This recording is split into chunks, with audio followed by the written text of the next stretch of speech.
ಬರಬೇಕು ಅಂತ ಕೋರ್ತಾ ಇದ್ದೇವೆ. ದೀರ್ಘಾಸೆ ಮತ್ತೆ ನೃತ್ಯವನ್ನು ಮಾಡ್ತಿರುವಂಥವರು ಸ್ವಾಮೀಜಿಯವರನ್ನು ವೇದಿಕೆಯ ಮೇಲೆ ಕರೆದುಕೊಂಡು ಬರಬೇಕು ಅಂತ ಹೇಳಿ ಕೋರ್ತಾ ಇದ್ದೇವೆ.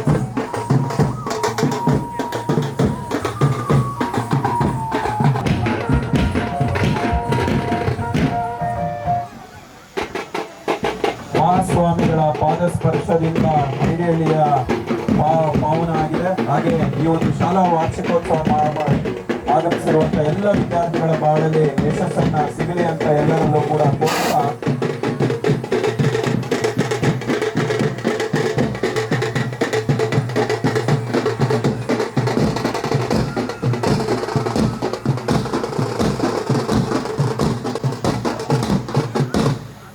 ಎಲ್ರಿಗೂ ನಮಸ್ಕಾರ. ಅಂಜನ್ನ ಇಂಗ್ಲಿಷ್ ಸ್ಕೂಲ್ ಶಾಲಾ ವಾರ್ಷಿಕೋತ್ಸವ ಸಮಾರಂಭ ಈಗಾಗಲೇ ವೇದಿಕೆಯ ಭಾಗದಲ್ಲಿ ದಿವ್ಯ ಸಾನ್ನಿಧ್ಯವನ್ನ ವಹಿಸಲಿಕ್ಕೆ ಆಗಮಿಸಿರುವಂತಹ ಮಠ ತುಮಕೂರು ಇವರ ಪಾದಾರವಿಂದಗಳಿಗೆ ನಮಸ್ಕರಿಸುತ್ತಾ ವೇದಿಕೆಯ ಮೇಲೆ ಆಗಮಿಸಬೇಕು ಎಂಬುದಾಗಿ ನಾನು ಶ್ರೀಮತಿ ಭಾಗ್ಯಲಕ್ಷ್ಮಿ ನವೀನ್ ಕುಮಾರ್ ಅವರು, ಅಧ್ಯಕ್ಷರು Anjan education trust.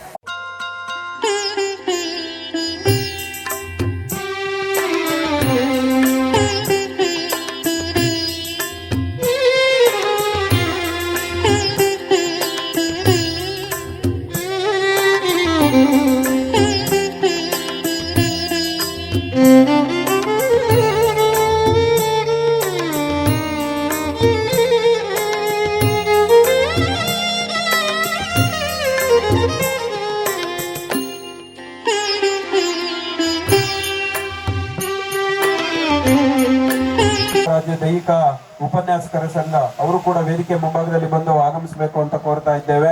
Shri Y Venkatashivareddy ಅವರು ನಿವೃತ್ತ ಮುಖ್ಯ ಶಿಕ್ಷಕರು ಐಡಿಹಳ್ಳಿ ಅವರು ಕೂಡ ವೇದಿಕೆಯ ಮೇಲೆ ಬರಬೇಕು ಅಂತ ಕೇಳ್ತಾ ಇದ್ದೇವೆ. ಶ್ರೀ ಕೆ ಶ್ರೀನಿವಾಸ ರೆಡ್ಡಿ ಅವರು ಅಧ್ಯಕ್ಷರು VSSN ಐಡಿಹಳ್ಳಿ ಅವರು ಕೂಡ ವೇದಿಕೆಯ ಮೇಲೆ ಬರಬೇಕು ಅಂತ ಅವರಲ್ಲಿ ಕೇಳ್ಕೊಳ್ತಾ ಇದ್ದೇವೆ. ಶ್ರೀ PT ಗೋವಿಂದಯ್ಯನವರು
ಶಾಲೆಯ ನಿವೇಶನ ದಾನಿಗಳು ಅವರು ಕೂಡ ವೇದಿಕೆ ಮೇಲೆ ಬರಬೇಕು ಅಂತ ಕೋರ್ತಾ ಇದ್ದೇವೆ.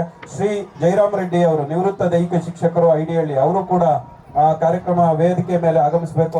ಐಡಿಹಳ್ಳಿ ಅವರು ಕೂಡ ಆಗಮಿಸಬೇಕು ಅಂತ ಕೋರ್ತಾ ಇದ್ದೇವೆ. ಶ್ರೀ GT ಅಶ್ವಥ್ ರೆಡ್ಡಿ ಅವರು ಲಕ್ಷ್ಮೀ ಟ್ರೇಡರ್ಸ್ ಐಡಿಹಳ್ಳಿ ಅವರು ಕೂಡ ಕಾರ್ಯಕ್ರಮಕ್ಕೆ ಆಗಮಿಸಬೇಕು ಅಂತ ಕೋರ್ತಾ ಇದ್ದೇವೆ. ಶ್ರೀ N ನರಸಿಂಹರೆಡ್ಡಿ ಅವರು ಮಾಜಿ ಅಧ್ಯಕ್ಷರು ಗ್ರಾಮ ಪಂಚಾಯಿತಿ ಐಡಿಹಳ್ಳಿ ಅವರು ಕೂಡ ವೇದಿಕೆ. ನಾಗಸೇನಾ ರೆಡ್ಡಿ ಅವರು ಕೂಡ ಆಗಮಿಸಬೇಕು ಅಂತ ಕೋರ್ತಾ ಇದ್ದೇವೆ. ಹಾಗೆ ಚಂದ್ರಶೇಖರ್ ರೆಡ್ಡಿ ಅವರು ಕೂಡ ಕಾರ್ಯಕ್ರಮಕ್ಕೆ ಆಗಮಿಸಬೇಕು ಅಂತ ಕೋರ್ತಾ ಇದ್ದೇವೆ.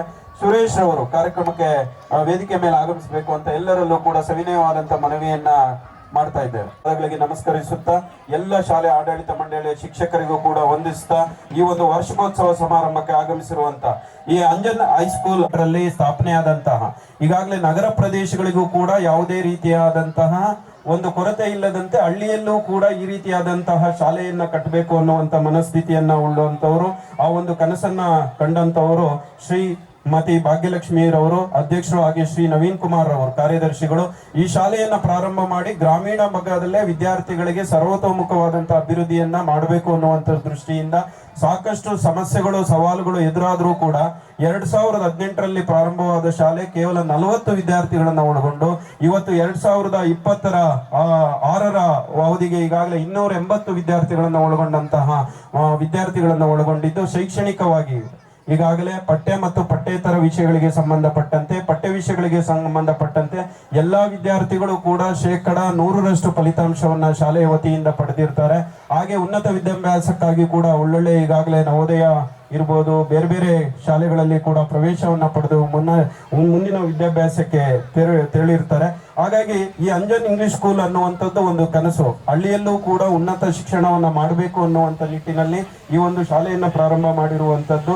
ಹಾಗಾಗಿ ವಿದ್ಯೆ ಪ್ರತಿಯೊಬ್ಬನಿಗೂ ದೊರೆಯಬೇಕು ಅನ್ನುವಂಥದ್ದು ಎಲ್ಲರ ಆಸೆ ಅಭಿಪ್ರಾಯ ಆಗಿರೋದ್ರಿಂದ ಎಲ್ಲ ಐಡಿಯಳ್ಳಿ ಜನತೆಯ ಕೊಟ್ಟಂತಹ ಒಂದು ಆಡಳಿತ ಮಂಡಳಿ ಹಗಲಿರುಳು ಶ್ರಮಿಸುತ್ತಾ ಈ ಒಂದು ಕಾರ್ಯಕ್ರಮವನ್ನ ಪ್ರತಿ ವರ್ಷದಂತೆ ಈ ವರ್ಷ ಕೂಡ ಒಂದು ಕಾರ್ಯಕ್ರಮವನ್ನು ಆಯೋಜಿಸಿದ್ದೇವೆ ಅಂತ ಹೇಳ್ತಾ ಈ ಒಂದು ಕಾರ್ಯಕ್ರಮವನ್ನ ಪ್ರಾರ್ಥನೆ ಮೂಲಕ ಪ್ರಾರ್ಥನೆಯನ್ನ ಮಾಡಬೇಕು ಎಂಬುದಾಗಿ ನಾಗವೇಣಿ ಮೇಡಮ್ ಅವರಲ್ಲಿ ಕೇಳ್ಕೊಳ್ತಾ ಇದ್ದೇನೆ.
ನಿರಂಜನ ಗೌರಿ ನಂದನ ಗಜಾನನ ಗಿರಿಜಾನಂದನ ನಿರಂಜನ ಪಾರ್ವತಿ ನಂದನ ಗಜಾನನ ಪಾರ್ವತಿ ನಂದನ ಗಜಾನನ ಗಜಾನನ ಶುಭಾನನ ಗಜಾನನ ಶುಭಾನನ ಪಾಹಿ ಪ್ರಭೋ ಮಾ ಪಾಹಿ ಪ್ರಸನ್ನ ಪಾಹಿ ಪ್ರಭೋ ಮಾ ಪಾಹಿ ಪ್ರಸನ್ನ ಗೌರಿ ನಂದನ ಗಜಾನನ ಗಿರಿಜಾನಂದನ ನಿರಂಜನ ಗೌರಿ ನಂದನ ಗಜಾನನ ಗಿರಿಜಾನಂದನ ನಿರಂಜನ.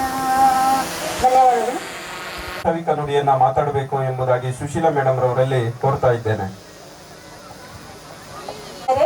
ಪೋಷಕರೇ ಹಾಗೂ ಪುಟಾಣಿಗಳೇ ಹಾಗೂ ಕಾರ್ಯಕ್ರಮಕ್ಕೆ ಆಗಮಿಸಿರುವ ಸಮಸ್ತ ನಾಗರಿಕ ಬಂಧುಗಳೇ, ಎಲ್ಲರಿಗೂ ನಮ್ಮ ಅಂಜನ್ ಶಾಲಾ ವಾರ್ಷಿಕೋತ್ಸವಕ್ಕೆ ಆತ್ಮೀಯ ಸ್ವಾಗತ ಬಯಸುತ್ತಾ, ನಮ್ಮ ಅಂಜನ್ ಎಜುಕೇಶನ್ ಟ್ರಸ್ಟ್ 2018ರಲ್ಲಿ ಸರ್ಕಾರದ ಅನುಮೋದನೆ ಪಡೆದು ಈ ಟ್ರಸ್ಟ್ನ ಆಡಳಿತ ಮಂಡಳಿಯವರಾದ ಅಧ್ಯಕ್ಷರು, ಕಾರ್ಯದರ್ಶಿಗಳು, ಶಿಕ್ಷಣ ಇಲಾಖೆಯ ಆದೇಶದ ಅನುಸಾರ 2018ರಲ್ಲಿ ಜೂನ್ನಲ್ಲಿ ಅಂಜನ್ ಎಜುಕೇಶನ್ ಟ್ರಸ್ಟ್ನ ಅಡಿಯಲ್ಲಿ ಐಡಿಹಳ್ಳಿಯಲ್ಲಿ ಅಂಜನ್ ಆಂಗ್ಲ ಶಾಲೆಯನ್ನು ತೆರೆಯಲಾಗಿದ್ದು, 2018ರಲ್ಲಿ 40 ವಿದ್ಯಾರ್ಥಿಗಳೊಂದಿಗೆ ಪ್ರಾರಂಭವಾದಂತಹ ಶಾಲೆಯು ಪ್ರಸ್ತುತ 2025-26ನೇ ಸಾಲಿನಲ್ಲಿ LKGಯಿಂದ 5ನೇ ತರಗತಿವರೆಗೂ 280 ವಿದ್ಯಾರ್ಥಿಗಳನ್ನು ಹೊಂದಿರುತ್ತದೆ. ಶಾಲೆಯ ಅಭಿವೃದ್ಧಿಗೆ ಉತ್ತಮ ಬೋಧನಾ ಮತ್ತು ಬೋಧಕೇತರ ವೃಂದವನ್ನು ಹೊಂದಿದ್ದು ಉತ್ತಮ ಶಿಕ್ಷಣ ನೀಡುತ್ತಾ ಬಂದಿದೆ ಹಾಗೂ ವಾಹನ ಸೌಲಭ್ಯವನ್ನು ಸಹ ಕಲ್ಪಿಸಲಾಗಿದೆ. ಶಾಲೆಯಲ್ಲಿ ವಿದ್ಯಾರ್ಥಿಗಳಿಗೆ ಉತ್ತಮ ಶಿಕ್ಷಣ ಕೊಡುವುದರ ಜೊತೆಗೆ ಆಧುನಿಕ ತಂತ್ರಜ್ಞಾನ ಶಿಕ್ಷಣ, ಸಾಂಸ್ಕೃತಿಕ ಚಟುವಟಿಕೆಗಳು ಹಾಗೂ ಕ್ರೀಡಾ ಚಟುವಟಿಕೆಗಳು, ಕಿರು ಪ್ರವಾಸ, ರಾಷ್ಟ್ರೀಯ ಹಬ್ಬಗಳ ಆಚರಣೆ ಮುಂತಾದ ಚಟುವಟಿಕೆಗಳನ್ನು ಹಮ್ಮಿಕೊಂಡು ವಿದ್ಯಾರ್ಥಿ ಸಾಮಾಜಿಕವಾಗಿ, ಸಾಂಸ್ಕೃತಿಕವಾಗಿ ಮತ್ತು ಶೈಕ್ಷಣಿಕವಾಗಿ ಬಲವರ್ಧನೆ ಮಾಡುವುದು ನಮ್ಮ ಶಾಲೆಯ ಮುಖ್ಯ ಉದ್ದೇಶವಾಗಿರುತ್ತದೆ. ಗ್ರಾಮಗಳ ಅಭಿವೃದ್ಧಿಗಾಗಿ ಹಾಗೂ ಗ್ರಾಮೀಣ ಮಕ್ಕಳಲ್ಲಿನ ಪ್ರತಿಭೆಯನ್ನು ಹೊರತೆಗೆಯುವುದು ಹಾಗೂ ಗ್ರಾಮೀಣ ಮಕ್ಕಳ ಅಭ್ಯುದಯವೇ ನಮ್ಮ ಸಂಸ್ಥೆಯ ಮುಖ್ಯ ಉದ್ದೇಶ ಆಗಿರುತ್ತೆ. ಈ ಒಂದು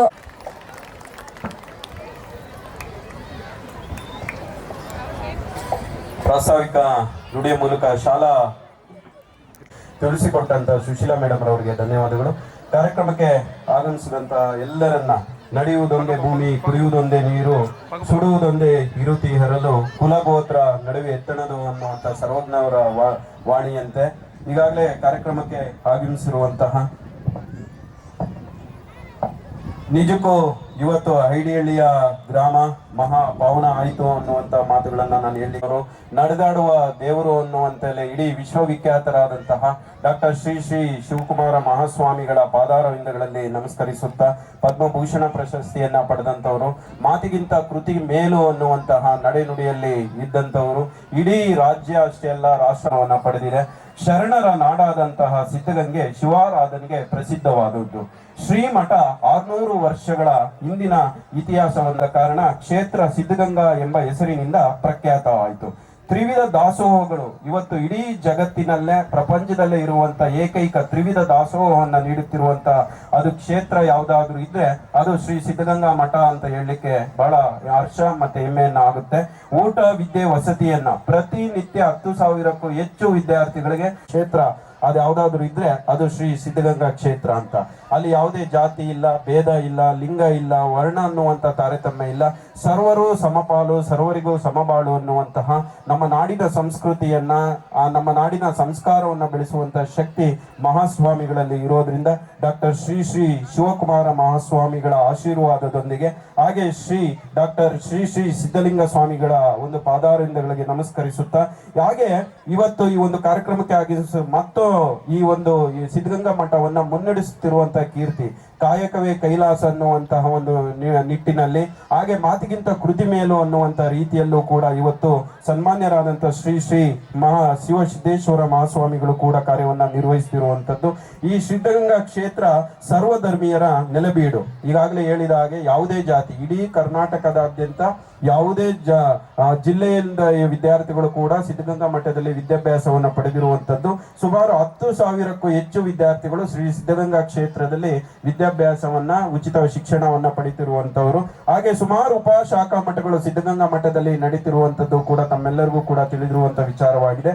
ವಿಶೇಷ ಉತ್ಸವಗಳು ಕೂಡ ನಡೀತಾ ಇರ್ತವೆ. ಪ್ರತಿ ವರ್ಷ ಕೂಡ ಸಿದ್ಧಗಂಗಾ ಮಠದಲ್ಲಿ ವಿಶೇಷ ಉತ್ಸವಗಳು ಕೂಡ ನಡೀತಾ ಇರ್ತವೆ. 10 ದಿನಗಳಕ್ಕಿಂತ ಹೆಚ್ಚು ಶಿವರಾತ್ರಿ ಸಮಯದಲ್ಲಿ ಕೃಷಿ ಮತ್ತು ಕೈಗಾರಿಕಾ ವಸ್ತು ಪ್ರದರ್ಶನವನ್ನ ಏರ್ಪಡಿಸಲಾಗಿರುತ್ತೆ. ನಿಜಕ್ಕೂ ನೋಡಬೇಕು, ವಿದ್ಯಾರ್ಥಿಗಳು ಮತ್ತೆ ಪೋಷಕರು ಅಲ್ಲಿ ಭೇಟಿ ಕೊಟ್ಟು ಯಾವ ರೀತಿಯಾದಂತಹ ಒಂದು ಪ್ರಾರ್ಥನೆಯನ್ನ ವಿದ್ಯಾರ್ಥಿಗಳು ಸಲ್ಲಿಸ್ತಾರೆ, ಎಷ್ಟು ಡಿಸಿಪ್ಲಿನ್ ಅನ್ನ ಇರ್ತಾರೆ ಅನ್ನುವಂಥದ್ದನ್ನ ನಾವು ಪ್ರತಿಯೊಬ್ಬರು ಕೂಡ ನೋಡಿದ್ದೇವೆ. ಬೆಳ್ಳಿ ಪಲ್ಲಕ್ಕಿ ಉತ್ಸವವನ್ನ ಕೃಷಿ ಮತ್ತು ಕೈಗಾರಿಕಾ ರಾಸುಗಳ ವಸ್ತು ಪ್ರದರ್ಶನ ಕೂಡ ನಡೀತಿರುತ್ತೆ. ಶೈಕ್ಷಣಿಕ ಸಾಧನೆಯನ್ನ ಈಗಾಗಲೇ ಮಠದಲ್ಲಿ ಸುಮಾರು ಸಾವಿರಾರು ಲಕ್ಷಾಂತರ ವಿದ್ಯಾರ್ಥಿಗಳು ಕೂಡ ಇವತ್ತು ಅಲ್ಲಿ ವಿದ್ಯಾಭ್ಯಾಸವನ್ನ ಮುಗಿಸಿ ದೇಶ ಮತ್ತೆ ಅಂತಾರಾಷ್ಟ್ರೀಯ ಮಟ್ಟದಲ್ಲೂ ಕೂಡ ದೊಡ್ಡ ದೊಡ್ಡ ಸ್ಥಾನದಲ್ಲಿದ್ದು ಇವತ್ತು ಕೂಡ ಮಠಕ್ಕೆ ಅಭಾರಿಗಳಾಗಿರುವಂತದ್ದು, ಪ್ರೀತಿ ಪಾತ್ರರಾಗಿರುವಂತದ್ದು ಕೂಡ ಮಹಾಸ್ವಾಮಿಗಳ ಒಂದು ಆಶೀರ್ವಾದದಿಂದಲೇ ಅಂತ ಹೇಳ್ತಾ 1972ರಲ್ಲಿ ಸಿದ್ಧಗಂಗಾ ಮಠದಲ್ಲಿ ಸ್ವಾಮೀಜಿಗಳ ಅವರ ಆಶೀರ್ವಾದದೊಂದಿಗೆ ರಜತ ಮಹೋತ್ಸವವನ್ನ, 1982ರಲ್ಲಿ ಸುವರ್ಣ ಮಹೋತ್ಸವವನ್ನ, 1997ರಲ್ಲಿ ವಜ್ರ ಮಹೋತ್ಸವವನ್ನ, 75 ವರ್ಷ ತುಂಬಿದ ಸಮಯದಲ್ಲಿ ಅಮೃತ ಮಹೋತ್ಸವ ಕಾರ್ಯಕ್ರಮವನ್ನ, ಹಾಗೆ 100 ವರ್ಷದ ಕಾರ್ಯಕ್ರಮದಲ್ಲಿ ಶತಮಾನೋತ್ಸವ ಕಾರ್ಯಕ್ರಮವನ್ನ ಸರ್ಕಾರಗಳನ್ನ ಒಳಗೊಂಡಂತೆ ಎಲ್ಲ ಉಪಸ್ಥಿತರಿದ್ದು ಎಲ್ಲ ನಾಗರಿಕ ಬಂಧುಗಳು ಮತ್ತೆ ವಿದ್ಯಾರ್ಥಿಗಳ ಒಂದು ಈ ಪ್ರಗತಿಯಿಂದಾಗಿ ಆ ಒಂದು ಕಾರ್ಯಕ್ರಮವನ್ನ ನಡೆಸಲಾಯಿತು. ಹಾಗಾಗಿ ಇವತ್ತು ಈ ಒಂದು ಕಾರ್ಯಕ್ರಮಕ್ಕೆ ಆಗಮಿಸಬೇಕು ಅಂತ ನಾವು ಕೇಳ್ಕೊಂಡಾಗ ಶ್ರೀ ಶ್ರೀ ಶಿವಸಿದ್ದೇಶ್ವರ ಮಹಾಸ್ವಾಮಿಗಳು ಅದೇ ರೀತಿಯಲ್ಲಿ ಅವರ ಸರಳತೆ, ಅವರ ನಡೆ ನುಡಿ, ಕೀರ್ತಿ ಮತ್ತೆ ಆಶೀರ್ವಾದ ವಚನಗಳು, ನಾವೀಗ ಅವರ ಆಶೀರ್ವಾದ ವಚನಗಳನ್ನ ಕೂಡ ನೋಡ್ತಾ ಇದ್ದೇವೆ. ಅವರು ಬಸವಣ್ಣನವರ ತತ್ವಗಳಲ್ಲಿ ನಂಬಿಕೆ ಇಟ್ಟಂತವರು, ಕಾಯಕವೇ ಕೈಲಾಸ ಅನ್ನುವಂತ ನಿಟ್ಟಿನಲ್ಲಿ ವಿದ್ಯಾರ್ಥಿಗಳಿಗೆ ಒಳ್ಳೆಯದಾಗ್ಲಿ, ನಾಗರಿಕ ಸಮಾಜಕ್ಕೆ ಒಳ್ಳೆಯದಾಗ್ಲಿ ಅನ್ನುವಂತ ಆಶಯವನ್ನ ಹೊತ್ತಿರುವಂತವ್ರು ಅಂದ್ರೆ ಶ್ರೀ ಶ್ರೀ ಶಿವಸಿದ್ದೇಶ್ವರ ಮಹಾಸ್ವಾಮಿಗಳು. ಶ್ರೀ ಶಿವಕುಮಾರ ಮಹಾಸ್ವಾಮೀಜಿಗಳ ಕರ ಕಮಲ ಸಂಜಾತರಾಗಿ ಸದಾ ಶ್ರೀ ಸಿದ್ಧಗಂಗಾ ಮಠದ ಕಿರಿಯ ಶ್ರೀಗಳಾಗಿ ತಮ್ಮ ಅನಂತ ಸೇವೆಯನ್ನ ಎಲ್ಲರಿಗೂ ಕೂಡ ಆಶೀರ್ವಾದವನ್ನ ಮಾಡೋದ್ರ ಮೂಲಕ ಅವರು ಕಾರ್ಯವನ್ನ ನಿರ್ವಹಿಸ್ತಿರ್ತಾರೆ.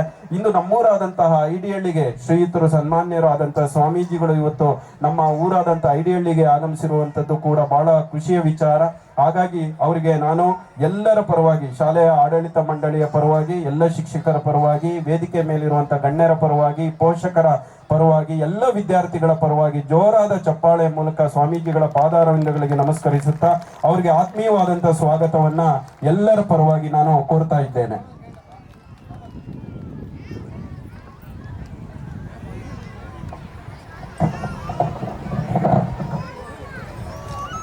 ರಾಜೇಂದ್ರ ಅವರು ಮಾನ್ಯ ವಿಧಾನ ಪರಿಷತ್ ಸದಸ್ಯರು, ಅವರಿಗೆ ಕಾರ್ಯನಿಮಿತ್ತ ತುರ್ತು ಬೇರೆ ಕಾರ್ಯ ಇರೋದ್ರಿಂದ ನಾನು ಈ ಕಾರ್ಯಕ್ರಮಕ್ಕೆ ಬರ್ಲಿಕ್ಕೆ ಸಾಧ್ಯ ಆಗ್ತಿಲ್ಲ, ಕ್ಷಮಿಸಿ ಅನ್ನುವಂತ ಒಂದು ಮಾಹಿತಿಯನ್ನ ಕೂಡ ನೀಡಿ ಪರವಾಗಿ ಸನ್ಮಾನ್ಯರಾದಂತಹ ಶ್ರೀ ಆರ್ ರಾಜೇಂದ್ರರವರಿಗೆ ನಾನು ಕಾರ್ಯಕ್ರಮದ ಪರವಾಗಿ ಆತ್ಮೀಯವಾದಂತಹ ಸ್ವಾಗತವನ್ನ ಬಯಸ್ತಾ ಇದ್ದೇನೆ. ಈ ಕಾರ್ಯಕ್ರಮದ ಅಧ್ಯಕ್ಷತೆಯನ್ನು ವಹಿಸಿದಂತ ಶ್ರೀಮತಿ ಭಾಗ್ಯಲಕ್ಷ್ಮಿ ನವೀನ್ ಕುಮಾರ್ ಅವರು ಇದನ್ನ ಮಾಡಿದ್ರು. ನಾನು ನಮ್ಮ ಹಳ್ಳಿಯಲ್ಲಿಯೇ ನಾನು ಏನೋ ಒಂದು ಶಾಲೆಯನ್ನ ತೆರೀಬೇಕು, ಆ ಶಾಲೆಯ ಮಕ್ಕಳಿಗೆ ಅದು ಉಪಯೋಗ ಆಗ್ಬೇಕು ಅನ್ನುವಂತ ರೀತಿಯಲ್ಲಿ ಇವತ್ತು ಈ ಒಂದು ಕನಸನ್ನ ನನಸಾಗಿಸಿದ್ದಾರೆ. ಹಾಗಾಗಿ ಶ್ರೀಮತಿ ಭಾಗ್ಯಲಕ್ಷ್ಮಿ ನವೀನ್ ಕುಮಾರ್ ಅವ್ರಿಗೂ ಕೂಡ ಅಧ್ಯಕ್ಷರು, ಅಂಜನ್ ಎಜುಕೇಶನ್ ಟ್ರಸ್ಟ್, ಇವ್ರಿಗೂ ಕೂಡ ನಾನು ಆತ್ಮೀಯವಾದಂತಹ ಸ್ವಾಗತವನ್ನ ವೇದಿಕೆಯ ಪರವಾಗಿ ಬಯಸ್ತಾ ಇದ್ದೇನೆ. ಹಾಗೆ ಶ್ರೀ ಶ್ರೀಧರ್ ರೆಡ್ಡಿ ಜೀರವರು ಮಾಜಿ ಗೌರವಾಧ್ಯಕ್ಷರು, ಕರ್ನಾಟಕ ರಾಜ್ಯ ದೈಹಿಕ ಉಪನ್ಯಾಸಕರ ಸಂಘ, ಅವ್ರಿಗೂ ಕೂಡ ಕಾರ್ಯಕ್ರಮಕ್ಕೆ ಬೆನ್ನೆಲುಬಾಗಿದ್ದು ಶಾಲೆಯ ಪ್ರತಿ ಚಟುವಟಿಕೆಯಲ್ಲೂ ಮತ್ತೆ ಊರಿನ ಎಲ್ಲ ಇದರಲ್ಲೂ ಕೂಡ ಬೆನ್ನೆಲುಬಾಗಿದ್ದುಕೊಂಡು ಕಾರ್ಯಕ್ರಮವನ್ನ ಮುನ್ನಡೆಸ್ತಿರ್ತಾರೆ. ಅವ್ರಿಗೆಲ್ಲರ ಪರವಾಗಿ ಆತ್ಮೀಯವಾದಂತಹ ಸ್ವಾಗತವನ್ನ ಬಯಸ್ತೇನೆ.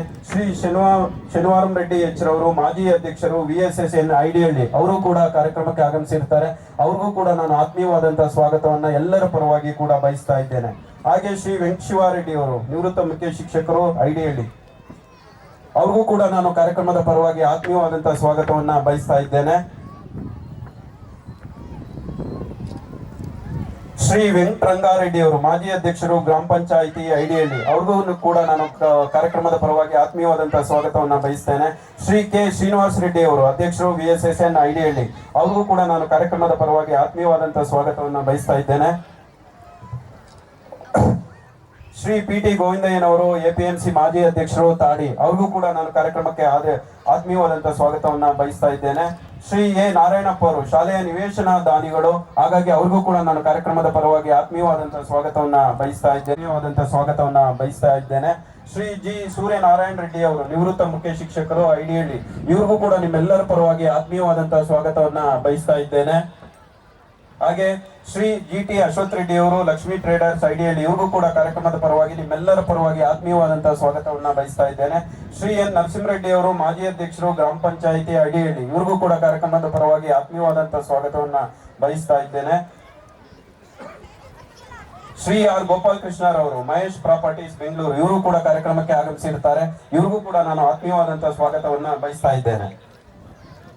ಹಾಗೆ ರಾಜಮೋಹನ್ ರವರು ಹಿರಿಯ ಮುಖಂಡರು, ಎಲ್ಕೂರು, ಇವರು ಕೂಡ ಕಾರ್ಯಕ್ರಮದಲ್ಲಿ ಭಾಗಿಯಾಗಿದ್ದಾರೆ. ಅವ್ರಿಗೂ ಕೂಡ ಕಾರ್ಯಕ್ರಮದ ಪರವಾಗಿ ಆತ್ಮೀಯವಾದಂತಹ ಸ್ವಾಗತವನ್ನ ಬಯಸ್ತಾ ಇದ್ದೇನೆ. ಶ್ರೀ ಪ್ರಜ್ವಲ್ ರವರು ಮಾಜಿ ಅಧ್ಯಕ್ಷರು, ಚಿಕ್ಕದಾಳವಾಟ, ಇವರು ಕೂಡ ಕಾರ್ಯಕ್ರಮದಲ್ಲಿ ಆಸೀನರಾಗಿದ್ದಾರೆ. ಅವ್ರಿಗೂ ಕೂಡ ಆತ್ಮೀಯವಾದಂತಹ ಸ್ವಾಗತವನ್ನ ಬಯಸ್ತೇನೆ. ಶ್ರೀ ರಂಗಾರೆಡ್ಡಿ ಅವರು ಮಾಜಿ ಅಧ್ಯಕ್ಷರು, ಚಿಕ್ಕದಾಳವಾಟ, ಅವ್ರಿಗೂ ಕೂಡ ಕಾರ್ಯಕ್ರಮದ ಪರವಾಗಿ ಆತ್ಮೀಯವಾದಂತಹ ಸ್ವಾಗತವನ್ನ ಬಯಸ್ತಾ ಇದ್ದೇನೆ. ಅನಿಲ್ ಕುಮಾರ್ ಅವರು, ಅವ್ರಿಗೂ ಕೂಡ ಕಾರ್ಯಕ್ರಮದ ಪರವಾಗಿ ಆತ್ಮೀಯವಾದಂತಹ ಸ್ವಾಗತವನ್ನ ಬಯಸ್ತಾ ಇದ್ದೇನೆ. ಸಿದ್ದಲಿಂಗಪ್ಪರವರು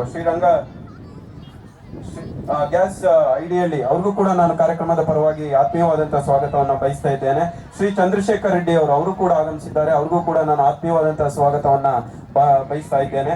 ನರಸಿಂಹಮೂರ್ತಿ ಅವರು ವಕೀಲರು, ಅವರು ಕೂಡ ಕಾರ್ಯಕ್ರಮಕ್ಕೆ ಆಗಮಿಸಿರ್ತಾರೆ. ಅವ್ರಿಗೂ ಕೂಡ ನಾನು ಆತ್ಮೀಯವಾದಂತಹ ಸ್ವಾಗತವನ್ನ ಬಯಸ್ತಾ ಇದ್ದೇನೆ. ನಾಗಸೇನಾ ರೆಡ್ಡಿ ಅವರು ಕೂಡ ಕಾರ್ಯಕ್ರಮದಲ್ಲಿ ಆಸೀನರಾಗಿದ್ದಾರೆ. ಅವ್ರಿಗೂ ಕೂಡ ನಾನು ಆತ್ಮೀಯವಾದಂತಹ ಸ್ವಾಗತವನ್ನ ಬಯಸ್ತಾ ಇದ್ದೇನೆ. ಸುರೇಶ್ ರವರು ಕಾರ್ಯಕ್ರಮಕ್ಕೆ ಆಗಮಿಸಿದ್ದಾರೆ. ಅವ್ರಿಗೂ ಕೂಡ ನಾನು ಆತ್ಮೀಯವಾದಂತಹ ಸ್ವಾಗತವನ್ನ ಬಯಸ್ತಾ ಇದ್ದೇನೆ. ನಿರ್ದೇಶಕರು ಅವ್ರಿಗೂ ಕೂಡ ಆತ್ಮೀಯವಾದಂತಹ ಸ್ವಾಗತವನ್ನ ಬಯಸ್ತೇನೆ. ಶ್ರೀಮತಿ ಗಂಗಾರತ್ನಮ್ಮ ನಿರ್ದೇಶಕರು ಅವ್ರಿಗೂ ಕೂಡ ಆತ್ಮೀಯವಾದಂತಹ ಸ್ವಾಗತವನ್ನ ಬಯಸ್ತೇನೆ.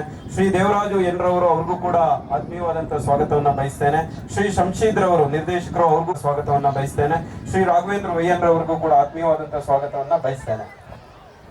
ಹಾಗೆ ವೇದಿಕೆ ಮುಂಭಾಗದಲ್ಲಿರುವಂತಹ ಎಲ್ಲ ಗಣ್ಯರಿಗೂ ಎಲ್ಲ ಹೆಸರನ್ನ ಒಳಗೊಂಡಂತೆ ಯಾರು ಕೂಡ ಅನ್ಯತಾ ಭಾವಿಸಬಾರದು. ಪ್ರತಿಯೊಬ್ಬರ ಹೆಸರನ್ನು ಒಳಗೊಂಡಂತೆ ಕೂಡ ಎಲ್ಲರಿಗೂ ಕೂಡ ಆತ್ಮೀಯವಾದಂತಹ ಐಡಿಹಳ್ಳಿಯ ಎಲ್ಲ ಗಣ್ಯರಿಗೆ, ಎಲ್ಲ ಹಿರಿಯರಿಗೆ, ಎಲ್ಲ ತಾಯಂದಿರಿಗೆ, ಎಲ್ಲ ಪೋಷಕರಿಗೆ, ಕಾರ್ಯಕ್ರಮಕ್ಕೆ ಆಗಮಿಸಿರುವಂತಹ ಎಲ್ಲ ಪೋಷಕರಿಗೆ, ವಿದ್ಯಾರ್ಥಿಗಳಿಗೆ, ಪುಟಾಣಿಗಳಿಗೆ, ಹಾಗೆ ಪತ್ರಿಕಾ ಮಾಧ್ಯಮ ಮಿತ್ರರಿಗೂ ಕೂಡ ಎಲ್ಲರ ಪರವಾಗಿ ಈಗ ಒಂದು ಕಾರ್ಯಕ್ರಮಕ್ಕೆ ಆತ್ಮೀಯವಾದಂತಹ ಸ್ವಾಗತವನ್ನ ಬಯಸ್ತಾ ಇದ್ದೇನೆ. ಅವರಿಗೆ ಈ ಒಂದು ಸಮಾರಂಭದ ಪರವಾಗಿ ಆತ್ಮೀಯವಾಗಿರ್ತಕ್ಕಂಥ ಸ್ವಾಗತವನ್ನು ಕೋರ್ತಾ ಇದ್ದೇವೆ.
ಉದ್ಘಾಟನೆಯನ್ನ ನೆರವೇರಿಸಿಕೊಡ್ಬೇಕು ಅಂತ ಎಲ್ಲರಲ್ಲೂ ಕೂಡ ಕೋರ್ತಾ ಇದ್ದೇವೆ. ಯಾವುದೇ ವಿಘ್ನಗಳಿಲ್ಲದೆ ಎಲ್ಲ ವಿದ್ಯಾರ್ಥಿಗಳ ಬಾಳಲ್ಲಿ ಬೆಳಕಾಗಲಿ, ಎಲ್ಲ ವಿದ್ಯಾರ್ಥಿಗಳ ಕನಸುಗಳೆಲ್ಲ ನನಸಾಗಲಿ ಅನ್ನುವಂಥ ಒಂದು ದಿವ್ಯ ಜ್ಯೋತಿಯನ್ನ ಮಹಾಸ್ವಾಮಿಗಳು ಕೂಡ ಉದ್ಘಾಟನೆ ಮೂಲಕ ನಡೆಸಿಕೊಡ್ತಿದ್ದಾರೆ. ಎಲ್ಲ ಮಕ್ಕಳ ಬಾಳಲ್ಲಿ ಕೂಡ ಬೆಳಕಾಗಲಿ, ಎಲ್ಲ ವಿದ್ಯಾರ್ಥಿಗಳು ತಾವು ಅಂದ್ಕೊಂಡಿರುವಂಥ ಕನಸನ್ನ ನನಸಾಗಲಿ, ಅವರ ಎಲ್ಲ ಉದ್ದೇಶಗಳು ಈಡೇರಲಿ ಅನ್ನುವಂಥ ಆಶೀರ್ವಾದವನ್ನ ಮಾಡಿರ್ತಾರೆ. ಹಾಗಾಗಿ ಎಲ್ಲರ ಪರವಾಗಿ ಮಹಾಸ್ವಾಮಿಗಳಿಗೆ ಧನ್ಯವಾದಗಳನ್ನ. ವೇದಿಕೆ ಮೇಲಿರುವಂಥ ಎಲ್ಲ ಗಣ್ಯರು ಕೂಡ ಉದ್ಘಾಟನಾ ಕಾರ್ಯಕ್ರಮವನ್ನು ನಡೆಸಿಕೊಡ್ತಾ ಇದ್ದಾರೆ.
ಮಾಡಿದಂತ ಮಹಾಸ್ವಾಮಿಗಳು ಎಲ್ಲಾ ವಿದ್ಯಾರ್ಥಿಗಳ ಭವಿಷ್ಯ ಉತ್ತಮವಾಗಿರ್ಲಿ, ಉಜ್ವಲವಾಗಿರ್ಲಿ, ಉನ್ನತ ವಿದ್ಯಾಭ್ಯಾಸಕ್ಕೆ ಉನ್ನತ ಮಟ್ಟಕ್ಕೆ ಅವರು ತೆರಳಿ ಅನ್ನುವಂತಹ ಒಂದು ದಿವ್ಯ ಜ್ಯೋತಿಯನ್ನ ಹಚ್ಚಿರ್ತಾರೆ. ಎಲ್ಲರಿಗೂ ಕೂಡ ಶುಭವಾಗಲಿ ನಾಡಿನ ಸಮಸ್ತ ನಾಗರಿಕರಿಗೆ, ಹಾಗೆ ಐಡಿಯಲ್ಲಿ ಎಲ್ಲರಿಗೂ ಕೂಡ ಭವಿಷ್ಯ ಉಜ್ವಲವಾಗಲಿ ಅನ್ನುವಂತಹ. ಹಾಗಾಗಿ ಈ ಕಾರ್ಯಕ್ರಮದ ದಿವ್ಯ ಸಾನ್ನಿಧ್ಯವನ್ನು ವಹಿಸಿ ಕಾರ್ಯಕ್ರಮವನ್ನು ಉದ್ದೇಶಿಸಿ ಐಡಿಯಲ್ಲಿ ಜನತೆಯನ್ನ ಉದ್ದೇಶಿಸಿ ಮಾತನಾಡಬೇಕು ಅನ್ನುವಂತಹ ಪ್ರವಚನಗಳನ್ನ ನೀಡಬೇಕು, ಆಶೀರ್ವಾದವನ್ನ ನೀಡಬೇಕು. ಇವತ್ತೇನು ನಮ್ಮ ಐಡಿಯಲ್ಲಿ ಗ್ರಾಮದಲ್ಲಿ ಅಂಜನ್ ಶಾಲೆಯ ವಾರ್ಷಿಕೋತ್ಸವವನ್ನು ಈ ಸಂಜೆ ನಮ್ಮೆಲ್ಲರ ಸಮ್ಮುಖದಲ್ಲಿ ವಿದ್ಯಾರ್ಥಿಗಳು ಇವತ್ತು ಆಚರಣೆ ಮಾಡ್ತಾ ಇದ್ದೀರಾ. ಈ ಶಾಲೆ 2018ರಲ್ಲಿ ಆ ಲೈಸೆನ್ಸ್ ತಗೋಬೇಕಾದ್ರೆ ಬಹಳ ಕಷ್ಟ ಆಯ್ತು. ಅವಾಗಲೇ ನಮ್ಮ ಮಾಧುರೇ ಹೇಳೋದು, ಬಹಳ ಕಷ್ಟ ಇರುತ್ತೆ ಶಾಲೆ ನಡೆಸಬೇಕಾದ್ರೆ, ಬಹಳ ಕಷ್ಟ ಇರುತ್ತೆ. ಅದು ಬಹಳ ಪ್ರಯತ್ನ ಪಡಬೇಕು. ಅದಕ್ಕೆ ಯಾಕಂದ್ರೆ ನ್ಯೂನತೆಗಳಿರ್ತವೆ, ಅಷ್ಟು ಸುಲಭವಾಗಿ ಶಾಲೆ ನಡೆಸಕ್ ಲೈಸೆನ್ಸ್ ಕೊಡಲ್ಲ. ಅದರಿಂದ ಬಹಳ ಕಷ್ಟಪಟ್ಟು ಓಡಾಡಿ ಅವ್ರು ಈ ಶಾಲೆಯನ್ನು ಕಟ್ಟಬೇಕು ಅಂತ ಹೇಳ್ಬಿಟ್ಟು ಕಟ್ಟಿದ್ದಾರೆ. ಅದೇ ರೀತಿ ನಮ್ಮ ಈ ಗ್ರಾಮೀಣ ಭಾಗದಲ್ಲಿ ನಾವು ಅಥವಾ ಮಧುಗಿರಿ ಅಥವಾ ಇನ್ನೊಂದು ಕಡೆ ನಾವು ಇಂಗ್ಲಿಷ್ ಶಾಲೆ ಕಲಿಬೇಕು ಅಂದ್ರೆ ಇಂಗ್ಲಿಷ್ ನಮ್ಮ ಮಕ್ಕಳನ್ನ ಕಲಿಸ್ಬೇಕಾದ್ರೆ ಪದ್ಧತಿಯಿಂದ ಬಸ್ನಲ್ಲಿ ನಾವು ಕಲಿಸ್ಬೇಕಾಗಿತ್ತು. ಇಲ್ಲ ಸ್ವಲ್ಪ ಶಕ್ತಿ ಇರೋರು ವ್ಯಾನ್ ಇರುತ್ತೆ, ವ್ಯಾನಲ್ಲಿ ಹೋಗೋರು. ಇನ್ನು ಉಳಿದಿದ್ದಂತ ಚಿಕ್ಕ ಮಕ್ಕಳನ್ನ ನಾವು ಬಸ್ಸಲ್ಲಿ ಮಧುಗಿರಿಗೆ ಕಳ್ಸ್ಕೊಡೋಂತ ಒಂದು ಸನ್ನಿವೇಶ ಆಗಿತ್ತು. ಆ ರೀತಿಯಲ್ಲಿ ಈ 2018ರಲ್ಲಿ ಏನು ಈ ಶಾಲೆ ಪ್ರಾರಂಭ ಆಯ್ತೋ ಅವತ್ತಿನಿಂದ ನಮ್ಮ ಗ್ರಾಮೀಣ ಭಾಗದಲ್ಲಿ, ಯಾಕಪ್ಪ ಅಂದ್ರೆ ನಾವು ಐಡಿಯಲ್ಲಿಂದ ಕಳ್ಸೋ ಮಕ್ಕಳನ್ನ, ಆದ್ರೆ ಚಿಕ್ಕದಾಳ್ವಾಟ, ಕೊಂಡೋಟಿ, ಜನಕೋಟಿ, ಮತ್ತೆ ಸಾದ್ರಹಳ್ಳಿ, ಗೂಳಹಳ್ಳಿ, ಇಂಥ ತಾಡಿ, ಚೌಳಹಳ್ಳಿ ಇಂಥ ಕಡೆಯಿಂದ ಕಳ್ಸ್ಬೇಕಾದ್ರೆ ಕಷ್ಟ ಆಗೋದು. ಇವತ್ತು ಈ ಶಾಲೆ ಓಪನ್ ಆಗಿರೋದ್ರಿಂದ, ಈ ಶಾಲೆ ತೆರೆದಿರೋದ್ರಿಂದ ಈ ಎಲ್ಲ ಗ್ರಾಮೀಣ ಭಾಗದಲ್ಲಿ ನಮ್ಮೆಲ್ಲರಿಗೂ ಅನುಕೂಲ ಆಗಿದೆ. ನಾವು ಇವತ್ತು ಯಾಕಪ್ಪ ನಾವು ಇಷ್ಟೊಂದು ಶಾಲೆ ಮಕ್ಕಳಿಗೆ ವಿದ್ಯಾಭ್ಯಾಸ ಕೊಡಿಸ್ಬೇಕು ಅಂದ್ರೆ, ಇವತ್ತಿನ ನಮ್ಮ ದೇಶ, ನಮ್ಮ ಪ್ರಪಂಚ ಬಹಳ ಮುಂದುವರೆದಂತ ದೇಶ ಮತ್ತು ಪ್ರಪಂಚ. ಆ ಒಂದು ಸನ್ನಿವೇಶದಲ್ಲಿ ನಮ್ಮ ಮಕ್ಕಳಿಗೆ ವಿದ್ಯಾಭ್ಯಾಸ ಬಹಳ ಮುಖ್ಯ. ಯಾಕಪ್ಪ ಅಂದ್ರೆ ಅದಕ್ಕೆ ಒಂದು ಸಣ್ಣ ಕಥೆ ಹೇಳ್ತೀನಿ. ಒಂದೂರಲ್ಲಿ ಬಹಳ ಶ್ರೀಮಂತರು, ಅವ್ರಿಗೆ ಯಾವುದೇ ರೀತಿಯಲ್ಲಿ ಕೊರತೆ ಇಲ್ಲ, ಜಮೀನು ಇದೆ, ಆಸ್ತಿ ಇದೆ, ಸಂಪತ್ತು ಇದೆ, ಎಲ್ಲ ಇದೆ. ಅವ್ರಿಗೊಂದು ಮಗು ಆಗುತ್ತೆ. ಆ ಮಗುವನ್ನ ಶಾಲೆ ಕಳಿಸ್ಬೇಕು ಅಂದ್ರೆ ಅವ್ರು ಯಾವ ರೀತಿ ಹಠ ಹಿಡಿತಾನೆ ಶಾಲೆಗೆ ಹೋಗಲ್ಲ ಹುಡುಗ. ಆಗ ಅವ್ರೇನ್ ಮಾಡ್ತಾರೆ, ಅವ್ರ ಹಿರಿಯರ ಹತ್ರ ಮತ್ತೆ ಅವ್ರ ಊರಿನಲ್ಲಿ ಅವರ ಸಹಪಾಠಿಗಳ ಹತ್ರ ಎಲ್ಲರ ಹತ್ರನೂ ಹೇಳಿಸ್ತಾನೆ ಶಾಲೆಗೆ ಹೋಗೋದು. ಆ ಹುಡುಗ ಯಾಕೆ ನಾನು ಯಾಕೆ ಶಾಲೆಗೆ ಹೋಗ್ಬೇಕು, ನೀವೆಲ್ಲ ಓದಿಲ್ಲ, ನೀವೆಲ್ಲ ವ್ಯವಸಾಯ ಮಾಡ್ತಾ ಇಲ್ಲ, ವ್ಯವಹಾರ ನೋಡ್ತಾ ಇಲ್ವಾ, ಏನು ನೋಡ್ತಾ ಇಲ್ವಾ ಅಂತ ಹುಡುಗ ಅವ್ರ ಕ್ವಶನ್ ಆಗ್ತಾನೆ. ಆಮೇಲೆ ಅವ್ರಿಗೆ ತುಂಬಾ ಬೇಜಾರಾಯ್ತು, ಇಷ್ಟೊಂದೆಲ್ಲ ಸಂಪತ್ತು ಎಲ್ಲ ಇದೆಯಲ್ಲ, ನಮ್ಮ ಮಗನಿಗೆ ವಿದ್ಯಾಭ್ಯಾಸ ಕೊಡಕ್ ಆಗ್ತಾ ಇಲ್ವಲ್ಲ ಅಂತ ಹೇಳ್ಬಿಟ್ಟು ನಮ್ಮ ಸ್ವಾಮೀಜಿ ಅಂತ ಒಂದು ಮಠಕ್ಕೆ ಕರ್ಕೊಂಡು ಹೋಗ್ತಾರೆ ಆ ವಿದ್ಯಾರ್ಥಿನ, ಆ ಹುಡುಗನ್ನ. ಆಗ ಸ್ವಾಮೀಜಿಗಳು ಅವ್ರನ್ನ ಕುಂಡಿಸ್ಕೊಂಡು ಬಹಳ ಶ್ರದ್ಧೆಯಿಂದ ಹೇಳಿ ಆಮೇಲೆ ಆತನ ಶಾಲೆಗೆ ಹೋಗುವಂತ ಮಟ್ಟಕ್ಕೆ ಸ್ವಾಮೀಜಿಗಳು ಹೇಳಿ ಆ ಶಾಲೆಗೆ ಕಳಿಸ್ತಾರೆ. ಅದರಿಂದ ನಮ್ಮ ಮಕ್ಕಳಿಗೆ ವಿದ್ಯಾಭ್ಯಾಸ ಬಹಳ ಮುಖ್ಯ. ತಾವು ತಾಯಂದ್ರು ಎಲ್ಲ ಬಂದಿದ್ದೀರಾ, ನಿಜವಾಗ್ಲೂ ಸಹ ಸಂತೋಷ. ನೀವು ಅದೇ ರೀತಿ ಈ ಶಾಲೆಯ ಸರ್ವ ಅಭಿವೃದ್ಧಿಗೂ ಸಹ ನಿಮ್ಮ ಮಕ್ಕಳನ್ನ ಈ ಶಾಲೆಗೆ ಸೇರಿಸಿ, ಈ ಶಾಲೆಯ ನಮ್ಮ ಗ್ರಾಮೀಣ ಮಟ್ಟದಲ್ಲಿ ಶಾಲೆ ಕಟ್ಟಬೇಕು. ನಾವು ಯಾಕಪ್ಪ ಅಂದ್ರೆ ದೂರವಾಗಿ ನಾವು ಶೈಕ್ಷಣಿಕವಾಗಿ ನಮ್ಮ ಮಕ್ಕಳನ್ನ ಸೇರ್ಸಕ್ಕಾಗಲ್ಲ. ಯಾಕಪ್ಪ ಅಂದ್ರೆ ನಾವು ಗ್ರಾಮೀಣ ಪ್ರದೇಶದಲ್ಲಿ ಇರ್ತಕ್ಕಂಥವ್ರು, ನಾವು ಆರ್ಥಿಕವಾಗಿ ಯಾವುದೇ ರೀತಿಯಲ್ಲಿ ಮುಂದುವರ್ತಕ್ಕಂಥ ನಮ್ಮಲ್ಲಿ ಇಲ್ಲ. ನಮ್ಮಲ್ಲಿ ವ್ಯವಸಾಯಗಾರರು ಮತ್ತು ಕೂಲಿ ಕಾರ್ಮಿಕರು. ಅದರಿಂದ ನಾವೆಲ್ಲ ಮುಖ್ಯವಾಗಿ ಈ ಒಂದು ಶಾಲೆಯ ಅಭಿವೃದ್ಧಿಗೆ ಮತ್ತು ಈ ಶಾಲೆಯ ಒಂದು ಉನ್ನತ ಮಟ್ಟಕ್ಕೆ ಹೋಗ್ಲಿ ಅಂತ ಹೇಳ್ಬಿಟ್ಟು ನಮ್ಮ ಸ್ವಾಮೀಜಿಗಳು, ನಾನು ಸಹ ನಾವು 8ನೇ ತರಗತಿಯಲ್ಲಿದ್ದೆ. ನಮ್ಮ ಶಿವಕುಮಾರ್ ಸ್ವಾಮೀಜಿಗಳು ನಾವು ವಾರ್ಷಿಕೋತ್ಸವ ಮಾಡಿದಾಗ ನಮ್ಮ ಗುರುಗಳಾದಂತ HB ನಂಜನಯ್ಯ ಮತ್ತು ಈಶ್ವರಪ್ಪ ಮತ್ತು ಮುಂತಾದ ಗುರುಗಳು ಅವ್ರನ್ನ ಕರೆಸ್ಕೊಂಡು ನಮ್ಮ ಶಾಲೆಗೆ ಹೈಸ್ಕೂಲ್ ಹತ್ರ ನಮ್ಮ ಇವರು ಗೋವಿಂದ ರೆಡ್ಡಿ ಅವರು ಮುಖ್ಯೋಪಾಧ್ಯಾಯರು ಇವರೆಲ್ಲ ಸೇರಿ ಸ್ವಾಮೀಜಿ ಅವ್ರನ್ನ ಅವತ್ತು ಕರೆಸಿದ್ರು. ನಾನು ಅದ್ ಬಿಟ್ರೆ ಮತ್ತೆ ಸ್ವಾಮೀಜಿ ಅವರು ಈ ಕಾರ್ಯಕ್ರಮಕ್ಕೆ ಬಹಳ ಬಂದಿರ್ಲಿಲ್ಲ ಅಂತ ಕಾಣಿಸುತ್ತೆ. ಇವತ್ತು ಬಂದಿದ್ದಾರೆ ನಮ್ಮೂರಿಗೆ. ಅವರ ದಿವ್ಯ ಸಾನ್ನಿಧ್ಯವನ್ನು, ಅವ್ರ ಮಾತನ್ನ ನಾವು ಕೇಳಬೇಕು. ಯಾಕಪ್ಪ ಅಂದ್ರೆ ನಾನು ಮೊನ್ನೆ ಹಿಂದಿನ ವಾರ ಒಂದು ಸುಭಾಷ್ ಪಾಳೇಕರ್ ಅವರ ಒಂದು ನೈಸರ್ಗಿಕ ಕೃಷಿ ಅಂತ ಒಂದು ಇದು ಮಾಡಿದ್ರು. ಅದು ಎಲ್ಲಾಯ್ತು ಅಂದ್ರೆ ನಮ್ಮ ಹಳೇಬೀಡು ಹತ್ರ ಪುಷ್ಪಗಿರಿ ಅಂತ ಒಂದು ಮಠ ಇದೆ. ಆ ಸ್ವಾಮೀಜಿಗಳು ಬಹಳತ್ತು ರೈತರ ಬಗ್ಗೆ 1.5 ಗಂಟೆ ಮಾತಾಡ್ತಾರೆ ಅವರು.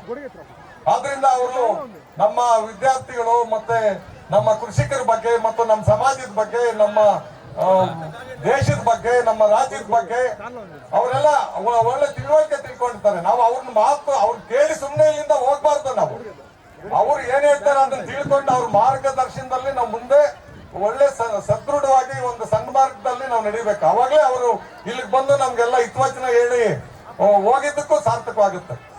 ಆದ್ರಿಂದ ನಾವೆಲ್ಲರೂ ಸಹ ಇವತ್ತು ಈ ಅಂಜನ್ ಶಾಲೆಯ ಒಳ್ಳೇದಾಗ್ಲಿ, ಈ ಒಂದು ಬಹಳ ಎತ್ತರವಾಗಿ ಬೆಳೀಲಿ ಅಂತ ಹೇಳ್ಬಿಟ್ಟು ಈ ಶುಭ ಕೋರ್ತಾ ನನ್ನ 2 ಮಾತನ್ನು ಮುಗಿಸುತ್ತೆ.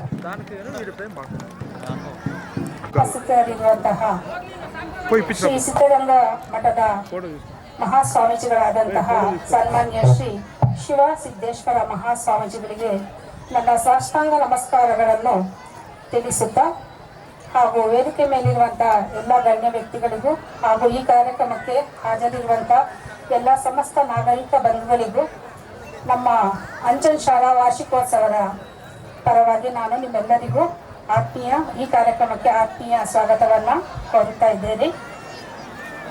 ನನ್ನ ಶಾಲೆ 2018ರಲ್ಲಿ 40 ವಿದ್ಯಾರ್ಥಿಗಳನ್ನೊಳಗೊಂಡು ಸ್ಥಾಪಿತವಾಗಿದ್ದು, ಇಂದಿಗೆ 2025-26ನೇ ಸಾಲಿಗೆ 280 ಮಕ್ಕಳನ್ನು ಒಳಗೊಂಡು ಈ ಗ್ರಾಮೀಣ ಮಕ್ಕಳಿಗೆ ಉತ್ತಮವಾದ ಶಿಕ್ಷಣವನ್ನು ನೀಡುತ್ತಾ ಗ್ರಾಮೀಣ ಮಕ್ಕಳಲ್ಲಿರುವ ಪ್ರತಿಭೆಯನ್ನು ಹೊರತೆಗೆಯುವಂಥ ಉದ್ದೇಶ ನನ್ನದಾಗಿದ್ದು, ಹಾಗೂ ನನ್ನ ಶಾಲೆಯ ಮುಖ್ಯ ಉದ್ದೇಶ ಅಂದರೆ ಗ್ರಾಮಗಳ ಅಭಿವೃದ್ಧಿಗಾಗಿ ಎಂದು ಹೇಳುತ್ತಾ, ಹಾಗೂ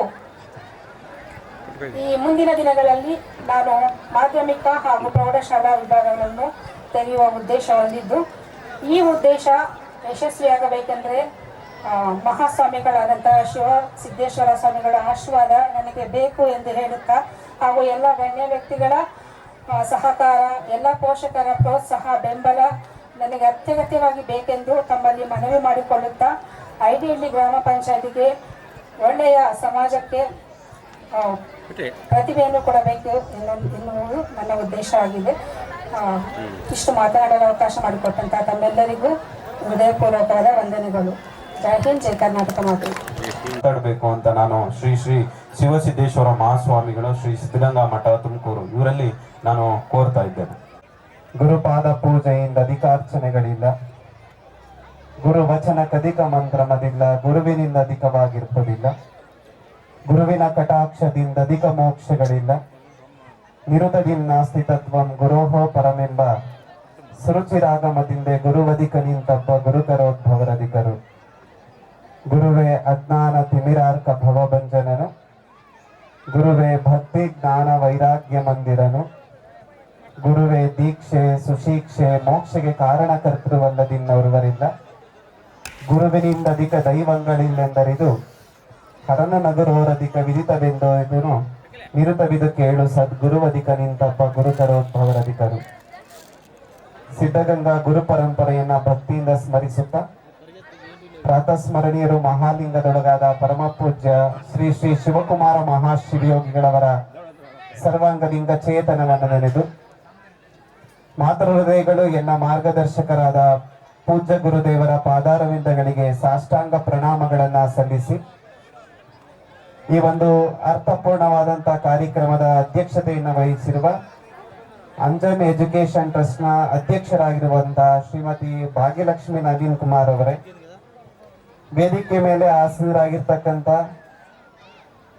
ಐಡಿಹಳ್ಳಿ ಗ್ರಾಮ ಪಂಚಾಯಿತಿಯ ಎಲ್ಲ ಸದಸ್ಯ ಬಾಂಧವರೇ, ಸಿಬ್ಬಂದಿ ವರ್ಗದವರೇ, ವಿವಿಧ ಸಂಘ ಸಂಸ್ಥೆಗಳ ಪದಾಧಿಕಾರಿಗಳೇ, ಎಲ್ಲ ಸದಸ್ಯ ಬಾಂಧವರೇ, ಈ ಊರು ಮತ್ತೆ ಸುತ್ತಮುತ್ತಲಿನ ಎಲ್ಲ ಗ್ರಾಮಸ್ಥರೇ, ಬಹಳ ಮುಖ್ಯವಾಗಿ ಶಾಲೆಯ ಎಲ್ಲ ಸಿಬ್ಬಂದಿ ವರ್ಗದವರೇ, ವೇದಿಕೆ ಮುಂದೆ ಆಸೀನರಾಗಿರ್ತಕ್ಕಂಥ ಎಲ್ಲ ಪೋಷಕ ವರ್ಗದವರೇ, ಈ ಕಾರ್ಯಕ್ರಮದ ಕೇಂದ್ರ ಬಿಂದುಗಳಾಗಿರುವಂತ ನನ್ನ ಎಲ್ಲ ಪ್ರೀತಿಯ ವಿದ್ಯಾರ್ಥಿ ಮಿತ್ರರೇ,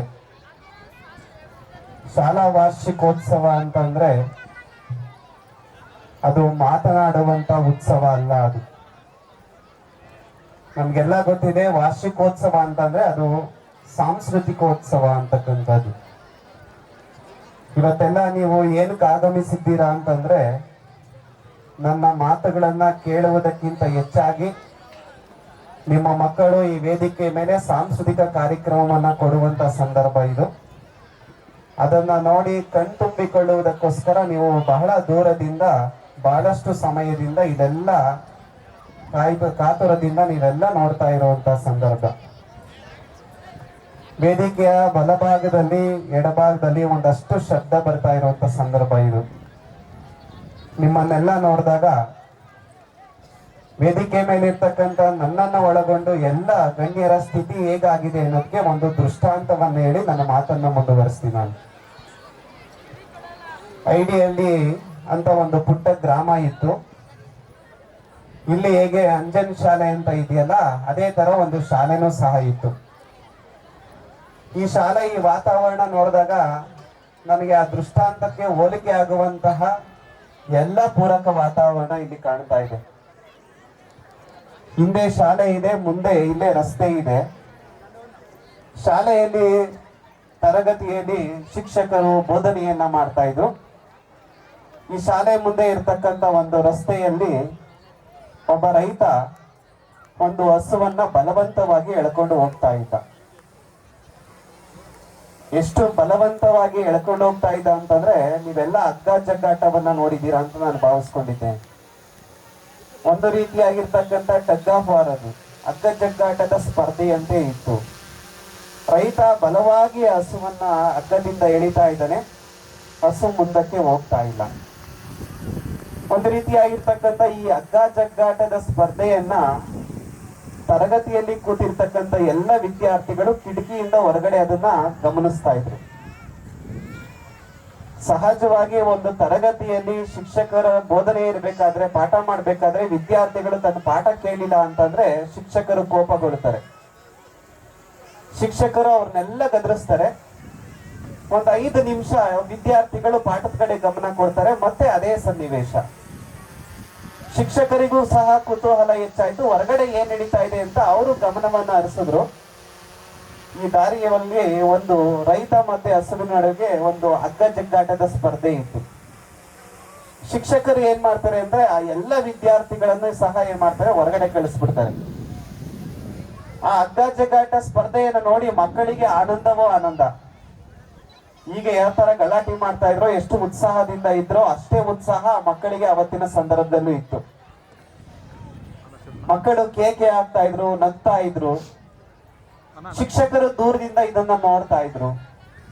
ಒಂದಷ್ಟು ಸಮಯ ಆದ್ಮೇಲೆ ಶಿಕ್ಷಕರು ಏನ್ ಮಾಡ್ತಾರೆ ಅಂದ್ರೆ ಆ ರೈತನ ಹತ್ರ ಧಾವಿಸಿ ಅವ್ರ ಹತ್ರ ಒಂದು ಬಲವಾಗಿ ಇರ್ತಕ್ಕಂಥ ಒಂದು ಹುಲ್ಲಿನ ಕಟ್ಟನ್ನ ಕೊಡ್ತಾರೆ. ನೋಡು, ಹಸುವಿಗೆ ಬಹಳ ಹಸಿವಾಗಿದೆ, ಇನ್ನು ಎಷ್ಟೇ ಹೇಳಿದ್ರು ಅದು ಮುಂದಕ್ಕೆ ಬರೋದಿಲ್ಲ. ತಗೋ, ಈ ಒಂದು ಇಡೀ ಹುಲ್ಲನ್ನ ತೆಗೆದುಕೊಂಡು ನೀನು ಅದನ್ನ ತಿನ್ನಿಸ್ಬೇಡ, ಅದು ಮುಂದಕ್ಕೆ ತೋರ್ಸ್ಕೊಂಡು ನೀನು ಹೋಗ್ತಾ ಇರೋ, ಅದು ನಿನ್ನಿಂದನೇ ಬರ್ತಾ ಇರುತ್ತೆ ಅಂತ ಹೇಳಿದ್ರು. ಆ ರೈತ ಒಂದು ಇಡೀ ಹುಲ್ಲನ್ನ ಇಟ್ಕೊಂಡು ಹಸುವಿನ ಮುಂದೆ ಇಟ್ಟ. ಅದು ಸರಾಗವಾಗಿ ಅವನ ಹಿಂದೆನೆ ಹೋಯ್ತದು.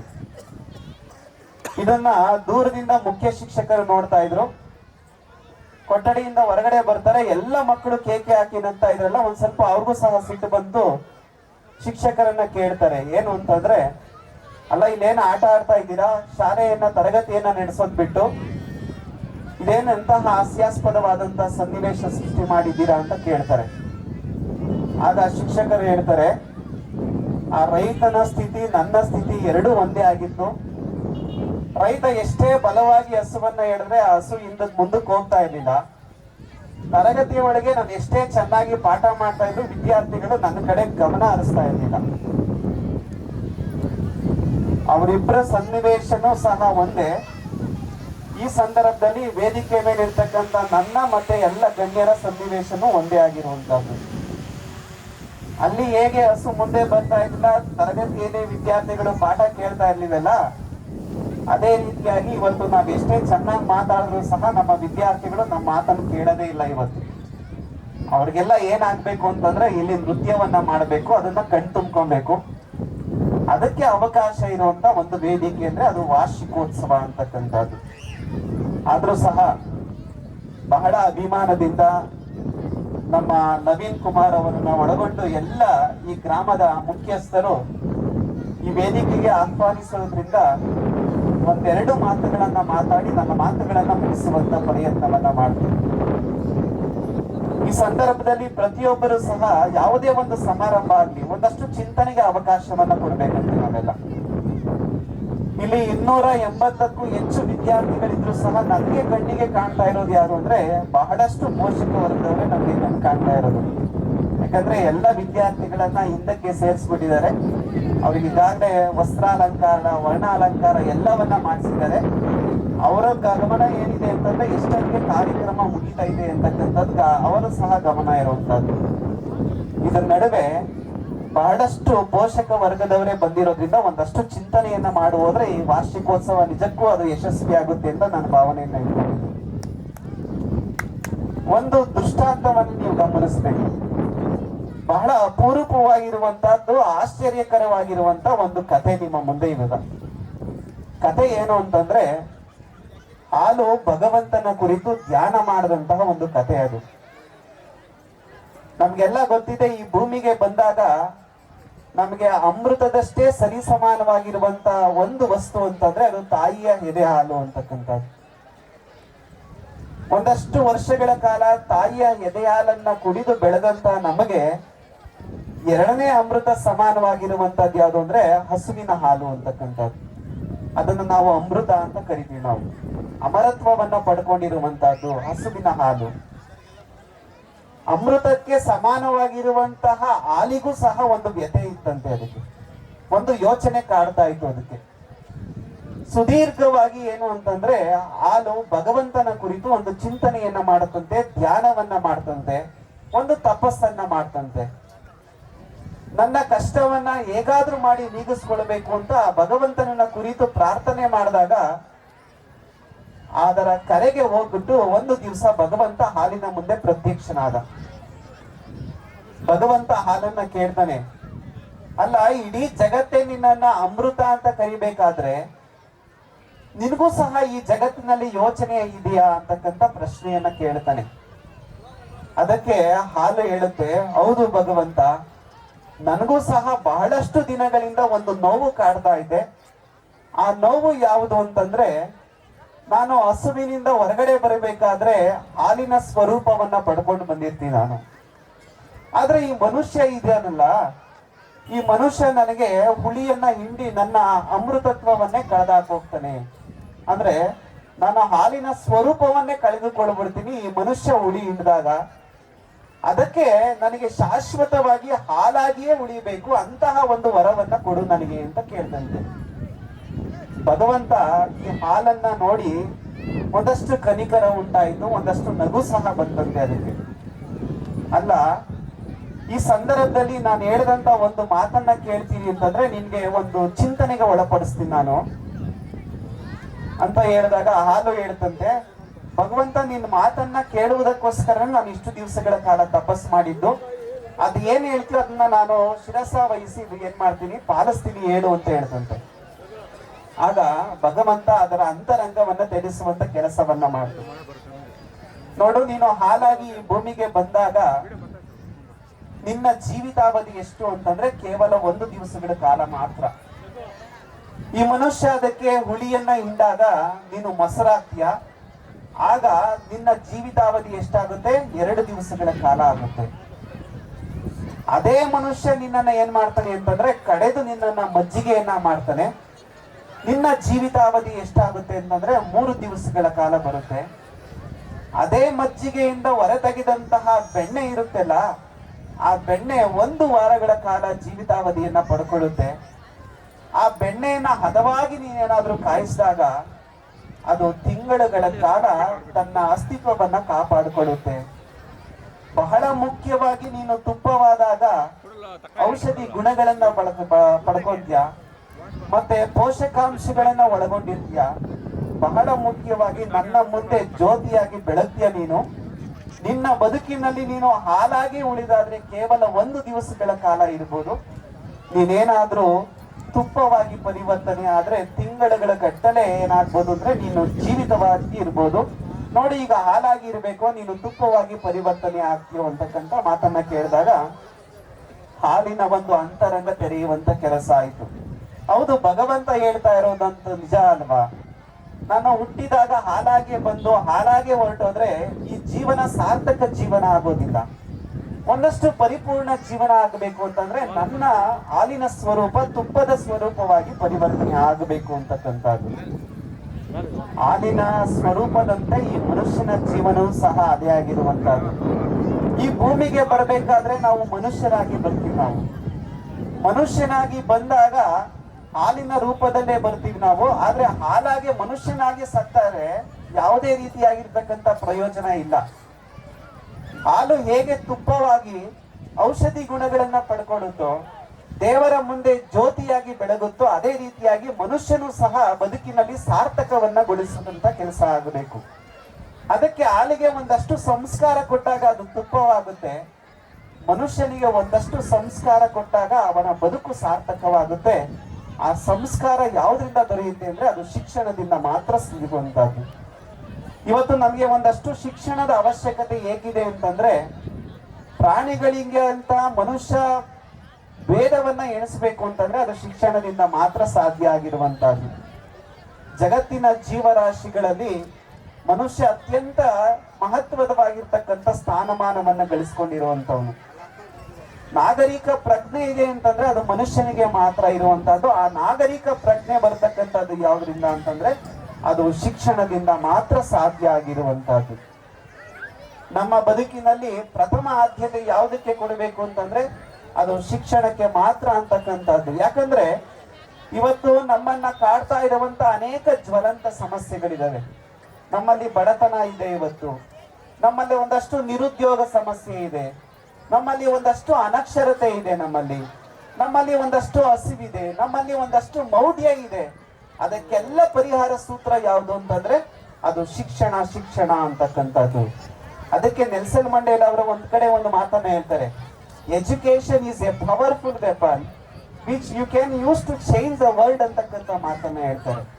ಅಂದ್ರೆ ಜಗತ್ತಿನಲ್ಲಿ ಯಾವುದಾದ್ರೂ ಬದಲಾವಣೆ ಇರುವಂತಹ ಒಂದು ದಿವ್ಯ ಅಸ್ತ್ರವನ್ನ ಯಾವುದಕ್ಕೆ ಕೊಡ್ತೀವಿ ಅಂದ್ರೆ ಅದು ಶಿಕ್ಷಣದಿಂದ ಮಾತ್ರ ಸಾಧ್ಯ ಆಗಿರುವಂತಹದ್ದು. ಶಿಕ್ಷಣ ಅಂತಕ್ಕಂಥದ್ದು it shapes the character, calibre and future of an individual ಅಂತ ಹೇಳ್ತಾರೆ.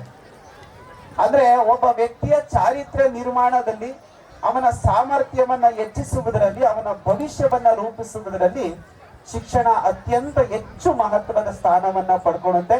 ಅದಕ್ಕೆ 12ನೇ ಶತಮಾನದ ಅಲ್ಲಮ ಪ್ರಭುಗಳು ಹೇಳ್ತಾರೆ, ನೀನ್ ನೊಡವೆ ಎಂಬುದು ಜ್ಞಾನ ರತ್ನ ಅಂತಕ್ಕಂಥದ್ದು. ಇವತ್ತು ನಮ್ಗೆ ಭೌತಿಕವಾಗಿರ್ತಕ್ಕಂಥ ಯಾವುದೇ ಸಂಪತ್ತುಗಳು ನಮ್ಗೆ ಅಲಂಕಾರ ಭೂಷಿತವಾಗಿರುವಂತದ್ದಲ್ಲ.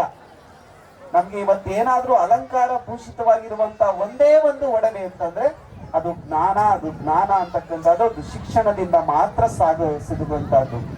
ಅದಕ್ಕೆ ಶಿಕ್ಷಣದ ಬಗ್ಗೆ, ವಿದ್ಯೆ ಬಗ್ಗೆ ಸಾಕಷ್ಟು ಮಹಾತ್ಮರ, ವಿದ್ವಾಂಸರ, ಶಿವಯೋಗಿಗಳ ಮಾತುಗಳನ್ನು ನಾವು ಗಮನಿಸಬೇಕಾಗಿರುವಂತಹದ್ದು. ಸಂಸ್ಕೃತದಲ್ಲಿ ಒಂದು ಮಾತನ್ನ ಹೇಳ್ತಾರೆ, ಅನ್ನದಾನಂ ಪರಂ ದಾನಂ ವಿದ್ಯಾದಾನಂ ಅತಃ ಪರಂ ಅನ್ನೇನ ಕ್ಷಣಿಕ ತೃಪ್ತಿ ಯಾವ ಜೀವಂಚ ವಿದ್ಯೆಯ ಅಂತ. ಇವತ್ತು ಮನುಷ್ಯನಿಗೆ ಅನ್ನವನ್ನ ನೀಡಿದಾಗ ಅದು ಒಂದು ದಿವಸ ಅವನ ತೃಪ್ತಿಯನ್ನ ಪಡಿಸುವಂತ ಕೆಲಸವನ್ನ ಮಾಡುತ್ತೆ. ಆದರೆ ಮನುಷ್ಯನಿಗೆ ಏನಾದ್ರೂ ನಾವು ಶಿಕ್ಷಣವನ್ನ ಕೊಟ್ಟಾಗ ಅದು ಶಾಶ್ವತವಾಗಿರುವಂತ ತೃಪ್ತಿಯನ್ನ ನೀಡುವಂತ ಕೆಲಸವನ್ನ ಮಾಡುತ್ತೆ. ಅಂತಹ ಶಾಶ್ವತವಾದಂತಹ ತೃಪ್ತಿಯನ್ನ ನೀಡುವಂತಹ ವಿದ್ಯೆಯನ್ನ ಈ ಭಾಗದ ಜನತೆಗೆ ಉಣಬಡಿಸಬೇಕು ಅಂತ ಒಂದು ದೂರದೃಷ್ಟಿಯನ್ನ ಇಟ್ಕೊಂಡಂತವ್ರು ಯಾರು ಅಂದ್ರೆ ನಮ್ಮ ನವೀನ್ ಕುಟುಂಬರವರು. ಅವರಿಗೆಲ್ಲ ನಾವು ಈ ಸಂದರ್ಭದಲ್ಲಿ ಅಭಿನಂದನೆಯನ್ನ ಸಲ್ಲಿಸಬೇಕಾಗಿರುವಂತಹದ್ದು. ಇವತ್ತು ವಾಣಿಜ್ಯ ಉದ್ದೇಶಕ್ಕೆ ಇವತ್ತು ನಾನಾ ರೀತಿಯಾಗಿರ್ತಕ್ಕಂಥ ಉದ್ಯೋಗಗಳಿದಾವೆ ಇವತ್ತು. ಆದ್ರೆ ಬಹಳ ಪುಣ್ಯವಾಗಿರ್ತಕ್ಕಂಥ ಒಂದು ಕ್ಷೇತ್ರ ಅಂದ್ರೆ ಅದು ಶಿಕ್ಷಣ ಕ್ಷೇತ್ರ ಅಂತಕ್ಕಂಥದ್ದು. ಶಿಕ್ಷಣದಿಂದ ಇವತ್ತು ಆಮೂಲಾಗ್ರ ಬದಲಾವಣೆ ತರುವುದಕ್ಕೆ ಸಾಧ್ಯ ಆಗಿರುವಂತಹದ್ದು. ಹಾಗಾಗಿ ಒಬ್ಬ ವ್ಯಕ್ತಿಯ ನಿರ್ಮಾಣ ಮಾಡುವುದರಲ್ಲಿ ಶಿಕ್ಷಣ ಅತ್ಯಂತ ಹೆಚ್ಚು ಪಾತ್ರವನ್ನ ವಹಿಸುತ್ತೆ. ಆ ನಿಟ್ಟಿನಲ್ಲಿ ನಾವೆಲ್ಲರೂ ಸಹ ಇವತ್ತೇನಾಗಬೇಕು ಅಂದ್ರೆ ಶಿಕ್ಷಣವನ್ನ ಪಡುವಂತ ಕೆಲಸ ಆಗಬೇಕು. ಮಧುಗಿರಿ ಅಂತಕ್ಕಂಥದ್ದು ಇವತ್ತು ಶೈಕ್ಷಣಿಕ ನಗರ ಆಗಿರ್ಬೋದು ಇವತ್ತು, ಆದ್ರೂ ಸಹ ಸಾಕಷ್ಟು ನಗರ ಪ್ರದೇಶದಿಂದ ಹಿಂದುಳಿದಿರ್ತಕ್ಕಂಥ ಒಂದು ಭಾಗ ಅಂತಕ್ಕಂಥದ್ದು ನಾವೆಲ್ಲ ಭಾವಿಸ್ಬೇಕು. ಯಾಕಂದ್ರೆ ಕರ್ನಾಟಕದ ಗಡಿ ಭಾಗದಲ್ಲಿರುವಂತಹದ್ದು ಇದು. ಈ ಭಾಗದಲ್ಲಿ ಇನ್ನೂ ಸಹ ಸಾಕಷ್ಟು ಸಾಕ್ಷರತೆಯ ಪ್ರಮಾಣ ಇನ್ನೂ ಕಡಿಮೆ ಇರ್ತಕ್ಕಂಥದ್ದು ನಾವು ಗಮನಿಸಿರುವಂತಹದ್ದು. ಬಹಳ ದೂರದೃಷ್ಟಿಯಿಂದ ಹಿಡ್ಕೊಂಡು ನಮ್ಮ ಪರಮ ಪೂಜ್ಯ ಶಿವಕುಮಾರ ಮಹಾಶಿವಯೋಗಿಗಳವರು ಗ್ರಾಮೀಣ ಭಾಗದ ಜನತೆಯ ಬದುಕು ಹಸನಾಗಬೇಕು ಅಂತ ಒಂದಷ್ಟು ಶಿಕ್ಷಣ ಸಂಸ್ಥೆಯನ್ನ ತೆರೆಯುವಂತ ಕೆಲಸವನ್ನ ಮಾಡಿದ್ರು. ನಿಟ್ರಳ್ಳಿ ಆಗಿರ್ಬೋದು, ಗಂಜಲಗುಂಟೆ ಆಗಿರ್ಬೋದು, ಈ ಭಾಗದಲ್ಲಿ ಒಂದಷ್ಟು ಶಿಕ್ಷಣ ಕ್ಷೇತ್ರಗಳನ್ನ ತೆಗೆಯೋದ್ರ ಮೂಲಕ ಬಡವರ ಮತ್ತೆ ಗ್ರಾಮೀಣ ಭಾಗದ ಬದುಕು ಹಸನಾಗಬೇಕು ಅಂತಕ್ಕಂಥ ಆಶಯವನ್ನ ಇಟ್ಕೊಂಡಂತವ್ರು. ಅಂತಹ ನಮ್ಮ ಪೂಜ್ಯರ ಸದಾಶಯವನ್ನ ನೆರವೇರಿಸಿರ್ತಕ್ಕಂಥ ಒಂದು ಕುಟುಂಬ ಅಂತಂದ್ರೆ ಅದು ನವೀನ್ ಅವರ ಕುಟುಂಬ ಅಂತಕ್ಕಂಥದ್ದು. ಅವರು ಇವತ್ತು ಈ ಭಾಗದಲ್ಲಿ ಇರ್ತಕ್ಕಂಥ ನೋಡಿ, ಇಲ್ಲಿ ಪಡಿತಾ ಇರುವಂತ ಶಿಕ್ಷಣವನ್ನ ಪಡಿತಾ ಇರುವಂತ ಎಲ್ಲ ವಿದ್ಯಾರ್ಥಿಗಳನ್ನ ನಾವು ಗಮನಿಸಿದ್ರೆ ಬಹುತೇಕ ಮಂದಿ ಎಲ್ಲರೂ ಸಹ ಗ್ರಾಮೀಣ ಭಾಗದವರು ಮತ್ತೆ ಬಡತನದ ಹಿನ್ನೆಲೆಯನ್ನ ಇರ್ತಕ್ಕಂಥವ್ರು. ಅಂತ ಮಕ್ಕಳಿಗೆ ಒಂದಷ್ಟು ಗುಣಮಟ್ಟದ ಶಿಕ್ಷಣ ದೊರಿಬೇಕು ಅಂತಕ್ಕಂಥದ್ದೇ ಅವರ ಸದಾಶಯ ಆಗಿರುವಂತದ್ದು. ಆ ನಿಟ್ಟಿನಲ್ಲಿ ಅವರು ಒಂದಷ್ಟು ದೂರದೃಷ್ಟಿಕೋನವನ್ನ ಇಟ್ಕೊಂಡು ಈ ಶಿಕ್ಷಣ ವ್ಯವಸ್ಥೆಯನ್ನ ಈ ಐಡಿಹಳ್ಳಿ ಗ್ರಾಮದಲ್ಲಿ ಕೊಡುವಂತ ಕೆಲಸವನ್ನ ಮಾಡ್ತಾ ಇದ್ದಾರೆ. ಈ ಸಂದರ್ಭದಲ್ಲಿ ಈ ಶಿಕ್ಷಣ ಸಂಸ್ಥೆಯ ಗುರುತರ ಜವಾಬ್ದಾರಿ ಎಷ್ಟಿದೆಯೋ ಮಕ್ಕಳನ್ನ ನಿರ್ಮಾಣ ಮಾಡುವುದರಲ್ಲಿ ಇಲ್ಲಿ ನೆರೆದಿರ್ತಕ್ಕಂಥ ಎಲ್ಲ ಪೋಷಕ ವರ್ಗದವರು ಸಹ ಅಷ್ಟೇ ನಿಮ್ಮಲ್ಲೂ ಸಹ ಗುರುತರ ಜವಾಬ್ದಾರಿ ಇರುವಂತಹದ್ದು. ಇವತ್ತು ಮನೆಯೇ ಮೊದಲ ಪಾಠಶಾಲೆ, ತಾಯಿಯೇ ಮೊದಲನೆಯ ಗುರು ಅಂತಕ್ಕಂಥ ಮಾತನ್ನ ನಾವೆಲ್ಲ ಹೇಳ್ತೀವಿ. ಇವತ್ತು ನಮ್ಗೆ ಶಿಕ್ಷಣ ದೊರೀತಾ ಇದೆ, ಆದ್ರೆ ನಮ್ಗೆ ಗುಣಮಟ್ಟದ ಶಿಕ್ಷಣ ಸಿಗ್ತಾ ಇಲ್ಲ. ಅದ್ರ ಜೊತೆಗೆ ಮೌಲ್ಯಾಧಾರಿತವಾಗಿರ್ತಕ್ಕಂಥ ಶಿಕ್ಷಣ ಇನ್ನೂ ಕೊರತೆ ಎದ್ದು ಕಾಣ್ತಾ ಇರುವಂತಹದ್ದು. ಮೌಲ್ಯಾಧಾರಿತವಾಗಿರ್ತಕ್ಕಂಥ ಶಿಕ್ಷಣ ಅಂದ್ರೆ ಏನು ಅಂತಂದ್ರೆ, ಒಬ್ಬ ವ್ಯಕ್ತಿ ಭೌತಿಕವಾಗಿ, ಮಾನಸಿಕವಾಗಿ ಮತ್ತೆ ದೈಹಿಕವಾಗಿ ಸಮರ್ಥನಾಗುವಂತದ್ದೇ ಮೌಲ್ಯಾಧಾರಿತವಾಗಿರ್ತಕ್ಕಂಥ ಶಿಕ್ಷಣ ಅಂತಕ್ಕಂಥದ್ದು. ಅಂದ್ರೆ ಶಿಕ್ಷಣ ಯಾವುದಕ್ಕೆ ಕೊಡಬೇಕು? ದೇಹಕ್ಕೆ ಶಿಕ್ಷಣವನ್ನ ಕೊಡಬೇಕು, ಮನಸ್ಸಿಗೆ ಶಿಕ್ಷಣವನ್ನ ಕೊಡಬೇಕು, ಅದ್ರ ಜೊತೆಗೆ ಬುದ್ಧಿಗೆ ಶಿಕ್ಷಣವನ್ನ ನಾವೆಲ್ಲ ಕೊಡಬೇಕಾಗಿರುವಂತಹದ್ದು. ಪೋಷಕರು ಈ ನಿಟ್ಟಿನಲ್ಲಿ ನೀವೆಲ್ಲ ಗಮನಿಸಬೇಕು ಅಂತಂದ್ರೆ, ಮಕ್ಕಳ ಸರ್ವತೋಮುಖ ಅಭಿವೃದ್ಧಿ ಈ 3 ಶಿಕ್ಷಣ ಸಿಕ್ಕಿದಾಗ ಮಾತ್ರ ಸಾಧ್ಯ ಆಗಿರುವಂತಹದ್ದು. ಹಾಗಾಗಿ ಎಲ್ಲರೂ ಸಹ ದೈಹಿಕವಾಗಿ, ಮಾನಸಿಕವಾಗಿ, ಭೌತಿಕವಾಗಿರ್ತಕ್ಕಂಥ ಶಿಕ್ಷಣವನ್ನ ಕೊಡುವಂತ ಕೆಲಸವನ್ನ ಎಲ್ಲ ಪೋಷಕ ವರ್ಗದವರು ಮಾಡಬೇಕಾಗಿರುವಂತಹದ್ದು. ಇವತ್ತು ದೈಹಿಕ ಶಿಕ್ಷಣ, ಕ್ರೀಡೆಗಳಲ್ಲಿ ನಮ್ಮ ಮಕ್ಕಳನ್ನ ಸಕ್ರಿಯವಾಗಿ ಭಾಗವಹಿಸುವಂತೆ ಮಾಡಬೇಕು. ಮಾನಸಿಕ ಶಿಕ್ಷಣ ಅಂತಂದ್ರೆ ಕಲೆ, ಸಾಹಿತ್ಯ, ಸಂಗೀತಕ್ಕೆ ಹೆಚ್ಚು ಮಹತ್ವವನ್ನ ಕೊಡಬೇಕು. ಭೌತಿಕ ಶಿಕ್ಷಣ ಅಂದ್ರೆ ಪಠ್ಯದ ವಿಷಯಗಳಲ್ಲಿ ಗಹನವಾದಂತ ಚಿಂತನೆಯನ್ನ ಬೆಳೆಸುವಂತ ಕೆಲಸವನ್ನ ಮಾಡಬೇಕು. ಆಗ ಮಾತ್ರ ಒಬ್ಬ ವ್ಯಕ್ತಿಯ ಸರ್ವತೋಮುಖವಾದಂತ ಅಭಿವೃದ್ಧಿಯನ್ನ ಹೊಂದೋದಕ್ಕೆ ಸಾಧ್ಯ. ಅದು ಪರಿಪೂರ್ಣ ಶಿಕ್ಷಣ ಅಂತಕ್ಕಂಥದ್ದು. ಇವತ್ತು ಪೋಷಕ ವರ್ಗದವರಿಗೂ ಸಹ ಒಂದು ಸಮಸ್ಯೆ ಎದ್ದು ಕಾಡ್ತಾ ಇರುವಂತದ್ದು ಏನು ಅಂದ್ರೆ, ಇವತ್ತೆಲ್ಲ ನಮ್ಮ ಮಕ್ಕಳು ಮೊಬೈಲ್ಗೆ ದಾಸರಾಗಿರ್ತಕ್ಕಂಥದ್ದು. ನಾನು ಎಲ್ಲೇ ಹೋದ್ರ ಸಂದರ್ಭದಲ್ಲಿ ಈ ಮಾತನ್ನ ಉಲ್ಲೇಖ ಮಾಡ್ತಾ ಇದ್ದೀನಿ ಇವತ್ತು. ಯಾಕಂದ್ರೆ ಗ್ರಾಮೀಣ ಭಾಗದ ಜನತೆಯ ಪ್ರತಿಯೊಬ್ಬ ಮನೆಯಲ್ಲೂ ಸಹ ಇವತ್ತು ಮೊಬೈಲ್ ಅಂತಕ್ಕಂಥ ಒಂದು ಸಾಧನ ಇದೆ. ಇವತ್ತು ಈ ಮೊಬೈಲ್ ಅಂತಕ್ಕಂಥದ್ದು ನಮ್ಮ ಆಲೋಚನಾ ದೃಷ್ಟಿಕೋನವನ್ನ ಯಾವ ರೀತಿಯಾಗಿ ಬದಲಾವಣೆ ಆಗ್ತಾ ಇದೆ, ಯಾವ ರೀತಿಯಾಗಿ ಪ್ರಭಾವಿಸ್ತಾ ಇದೆ ಅನ್ನೋದೇ ನಾವೆಲ್ಲ ಚಿಂತನೆ ಮಾಡಬೇಕಾಗಿರುವಂತಹದ್ದು. ಇವತ್ತು ಮಕ್ಕಳಿಗೆ ಮೌಲ್ಯವನ್ನ ತುಂಬುವಂತ ಸಂದರ್ಭದಲ್ಲಿ ಮೊಬೈಲ್ ಅಂತಕ್ಕಂಥದ್ದು ಎಲ್ಲೋ ಒಂದ್ ಕಡೆ ಆ ಮೌಲ್ಯಗಳ ಅಧಃಪತನಕ್ಕೂ ಸಹ ಕಾರಣ ಆಗಿರುವಂತಹದ್ದು. ಹಾಗಾದ್ರೆ ಮೊಬೈಲೇ ಬೇಡ ಅಂತಕ್ಕಂಥದ್ದು ನಾವು ವಿವೇಚನೆಯಿಂದ ಆಲೋಚನೆ ಮಾಡೋಕ್ಕೆ ಸಾಧ್ಯ ಇಲ್ಲ. ಯಾಕಂದ್ರೆ ಇವತ್ತು ಮೊಬೈಲ್ ಅಂತಕ್ಕಂಥದ್ದು ಒಂದು ಅವಿಭಾಜ್ಯ ಅಂಗ ಆಗಿದೆ. ಆದ್ರೆ ಮಕ್ಕಳಿಗೆ ಯಾವ ವಿಚಾರವಾಗಿ ಅದನ್ನ ಬಳಕೆ ಮಾಡ್ಕೊಳ್ಬೇಕು ಅಂತಕ್ಕಂಥ ಶಿಕ್ಷಣದ ಕೆಲಸವನ್ನು ಸಹ ಆಗಬೇಕಾಗಿರುವಂತಹದ್ದು. ಆ ನಿಟ್ಟಿನಲ್ಲಿ ನೀವೆಲ್ಲ ಜಾಗೃತರಾಗಬೇಕು. ಮಕ್ಕಳಿಗೆ ಆದಷ್ಟು ಸಹ ಶೈಕ್ಷಣಿಕ ವಿಚಾರಗಳಿಗೆ ಮಾತ್ರ ಅದನ್ನ ಬಳಕೆ ಮಾಡುವಂತ ಕೆಲಸ ಮಾಡಬೇಕಾಗಿರುವಂತಹದ್ದು ಅನಿವಾರ್ಯತೆ ಉಂಟಾಗಿದೆ. ಶಿಕ್ಷಕರು ಸಹ ಇದರ ಕಡೆಗೆ ಹೆಚ್ಚು ಗಮನವನ್ನ ಹರಿಸಬೇಕಾಗಿರುವಂತಹದ್ದು. ಈ ಸಂಸ್ಥೆಯ ಮುಖ್ಯ ಉದ್ದೇಶ ಈ ಭಾಗದ ಜನತೆಗೆ ಒಂದಷ್ಟು ಶಿಕ್ಷಣವನ್ನ ಕೊಡಬೇಕು ಅಂತಕ್ಕಂಥ ಆಶಯವನ್ನ ಇಟ್ಕೊಂಡು ಒಂದಷ್ಟು ಅರಿವಿನ ಶಿಕ್ಷಣ ಕೊಡಬೇಕು, ಅನುಭವದ ಶಿಕ್ಷಣವನ್ನ ಕೊಡಬೇಕು, ಒಂದಷ್ಟು ವಿವೇಕದ ಶಿಕ್ಷಣವನ್ನ ಕೊಡಬೇಕು ಅಂತಕ್ಕಂಥ ಒಂದು ಆಶಯವನ್ನ ಇಟ್ಕೊಂಡು ಈ ಸಂಸ್ಥೆ ಒಂದಷ್ಟು ಕೆಲಸವನ್ನ ಮಾಡ್ತಾ ಇದೆ. 2018ರಲ್ಲಿ ಚಿಕ್ಕ ಪ್ರಮಾಣದಲ್ಲಿ ಸ್ಥಾಪನೆಯಾದಂತಹ ಸಂಸ್ಥೆ ಇವತ್ತು 2026ರಲ್ಲಿ ಒಂದು ಮಹತ್ತರವಾಗಿರುವಂತಹ ಬದಲಾವಣೆಯನ್ನ ಕಾಣ್ತಾ ಇದೆ. ಆ ನಿಟ್ಟಿನಲ್ಲಿ ನೀವೆಲ್ಲರ ಸಹಕಾರ, ನನ್ನ ಈ ವೇದಿಕೆಯನ್ನ ಗಮನಿಸಿದಾಗ ನವೀನ್ ಅವರ ಕುಟುಂಬಕ್ಕೆ ಈ ಗ್ರಾಮಸ್ಥರ ಸಂಪೂರ್ಣ ಸಹಕಾರ ಇದೆ. ಯಾಕಂದ್ರೆ ಎಲ್ಲ ಈ ಗ್ರಾಮಸ್ಥರು ಸಹ ಈ ಸಂದರ್ಭದಲ್ಲಿ ವಿವಿಧ ವರ್ಗದಲ್ಲಿ ಇರ್ತಕ್ಕಂಥವ್ರು ಎಲ್ಲರೂ ಸಹ ಇಲ್ಲಿ ಬಂದಿರುವಂತದ್ದು ನಿಜಕ್ಕೂ ಸಂತೋಷವನ್ನ ಉಂಟು ಮಾಡ್ತಾ ಇದೆ. ಈ ರೀತಿಯಾಗಿರ್ತಕ್ಕಂಥ ಒಂದು ಮೌಲ್ಯ ಆಧಾರಿತವಾಗಿರ್ತಕ್ಕಂಥ ಶಿಕ್ಷಣ ನಿಮ್ಮ ಮಕ್ಕಳಿಗೆ ಕೊಡುವಂತ ಕೆಲಸ ಆಗ್ಲಿ ಅಂತಕ್ಕಂಥದ್ದು. ಈ ಶಿಕ್ಷಣ ಸಂಸ್ಥೆಗೆ ಇನ್ನೂ ಹೆಚ್ಚು ಹೆಚ್ಚು ಮಕ್ಕಳನ್ನ ಕರೆತರುವಂತ ಕೆಲಸವೂ ಸಹ ನೀವು ಮಾಡ್ಲಿ ಅಂತಕ್ಕಂಥ ಆಶಯವನ್ನ ಈ ಸಂದರ್ಭದಲ್ಲಿ ವ್ಯಕ್ತಪಡಿಸ್ತಾ, ಸಮಯದ ಅಭಾವದಿಂದ ಇರೋದ್ರಿಂದ ಗ್ರಾಮಸ್ಥರ ಬಗ್ಗೆ ಹೆಚ್ಚು ಹೇಳುವಂತ ಅವಶ್ಯಕತೆ ಇಲ್ಲ. ಯಾಕಂದ್ರೆ ಈ ಭಾಗದಲ್ಲಿರ್ತಕ್ಕಂಥ ಗ್ರಾಮೀಣ ಭಾಗದವರು ನಮ್ಮ ಶ್ರೀಮಠದೊಂದಿಗೆ ಒಂದು ಅನಿಮಿತ್ತ ಒಂದು ಬಂಧುತ್ವವನ್ನ ಹೊಂದಿರ್ತಕ್ಕಂಥವ್ರು. ಯಾಕಂದ್ರೆ ಭಕ್ತ ಸಂಬಂಧವನ್ನ ಹೊಂದಿರ್ತಕ್ಕಂಥವ್ರು. ನಮ್ಮ ನೇರಳೆಕೆರೆ ಆಗಿರ್ಬೋದು, ಗಂಜಲಗುಂಟೆ ಆಗಿರ್ಬೋದು, ನಿಟ್ರಳ್ಳಿ ಆಗಿರ್ಬೋದು, ನಮ್ಮ ಪೂಜ್ಯರು ಈ ಭಾಗದಲ್ಲಿ ಶಿಕ್ಷಣ ಸಂಸ್ಥೆಯನ್ನು ತೆರೆಯುವಂತ ಕೆಲಸವನ್ನ ಮಾಡಿದ್ದಾರೆ ಅಂತಂದ್ರೆ ಈ ಭಕ್ತರೊಂದಿಗೆ ಇರ್ತಕ್ಕಂಥ ಅವಿನಾಭಾವ ಸಂಬಂಧದಿಂದ ಆ ನಿಟ್ಟಿನಲ್ಲಿ ಅಂತಹ ಭಕ್ತ ಸಂಬಂಧವನ್ನ ಹೊಂದಿರ್ತಕ್ಕಂಥ ಈ ಗ್ರಾಮಕ್ಕೆ ಬಂದಿರುವಂತ ನಿಜಕ್ಕೂ ಸಂತೋಷವನ್ನ ಉಂಟು ಮಾಡ್ತಾ ಇದೆ. ಮುಂದೆ ಸಮಯಾವಕಾಶ ಇದ್ದಾಗ ಅದಕ್ಕೆ ಪ್ರತ್ಯೇಕವಾಗಿರುವಂತಹ ಒಂದು ಸಮಾರಂಭಕ್ಕೆ ಬಂದು ನಿಮ್ಮನ್ನೆಲ್ಲ ಕುರಿತು ಉದ್ದೇಶಿಸಿ ಮಾತನಾಡ್ತೀನಿ ಅಂತಕ್ಕಂಥ ಆಶಯವನ್ನ ಈ ಸಂದರ್ಭದಲ್ಲಿ ವ್ಯಕ್ತಪಡಿಸ್ತಾ, ಸಮಯ ಆಗಿರೋದ್ರಿಂದ ಹೆಚ್ಚು ಮಾತನಾಡುವಂಥದ್ದು ಬೇಡ ಅಂತಕ್ಕಂಥ ಆಶಯವನ್ನ ಈ ಸಂದರ್ಭದಲ್ಲಿ ವ್ಯಕ್ತಪಡಿಸಿ ನನ್ನ ಮಾತುಗಳಿಗೆ ವಿರಾಮ ಕೊಡ್ತಾ ಇದ್ದೀನಿ. ಎಲ್ಲರ ಅಂತರಾತ್ಮಕ್ಕೆ ಶರಣಾರ್ಥಿಗಳು. ಅಪಾರ ವಿದ್ವಂತವನ್ನ ಹೊಂದಿರುವಂತವರು, ಅಪಾರವಾದಂತಹ ಜೀವನದಲ್ಲಿ ಅಳವಡಿಸಿಕೊಂಡಾಗ ಮಾತ್ರ ಬದುಕು ಬಂಗಾರ ಆಗುತ್ತೆ ಅನ್ನುವಂಥದ್ದು ಸ್ವಾಮಿಯವರು ಮಾತಾಡ್ತಾ ಹೇಳಿದ್ರು. ಇವತ್ತು ಎಂತ ಶಿಕ್ಷಣ ಇರಬೇಕು ಅಂತ ಹೇಳ್ತೀವಿ ಅಂದ್ರೆ ಮೌಲ್ಯಾಧಾರಿತವಾದಂತಹ ಶಿಕ್ಷಣವನ್ನ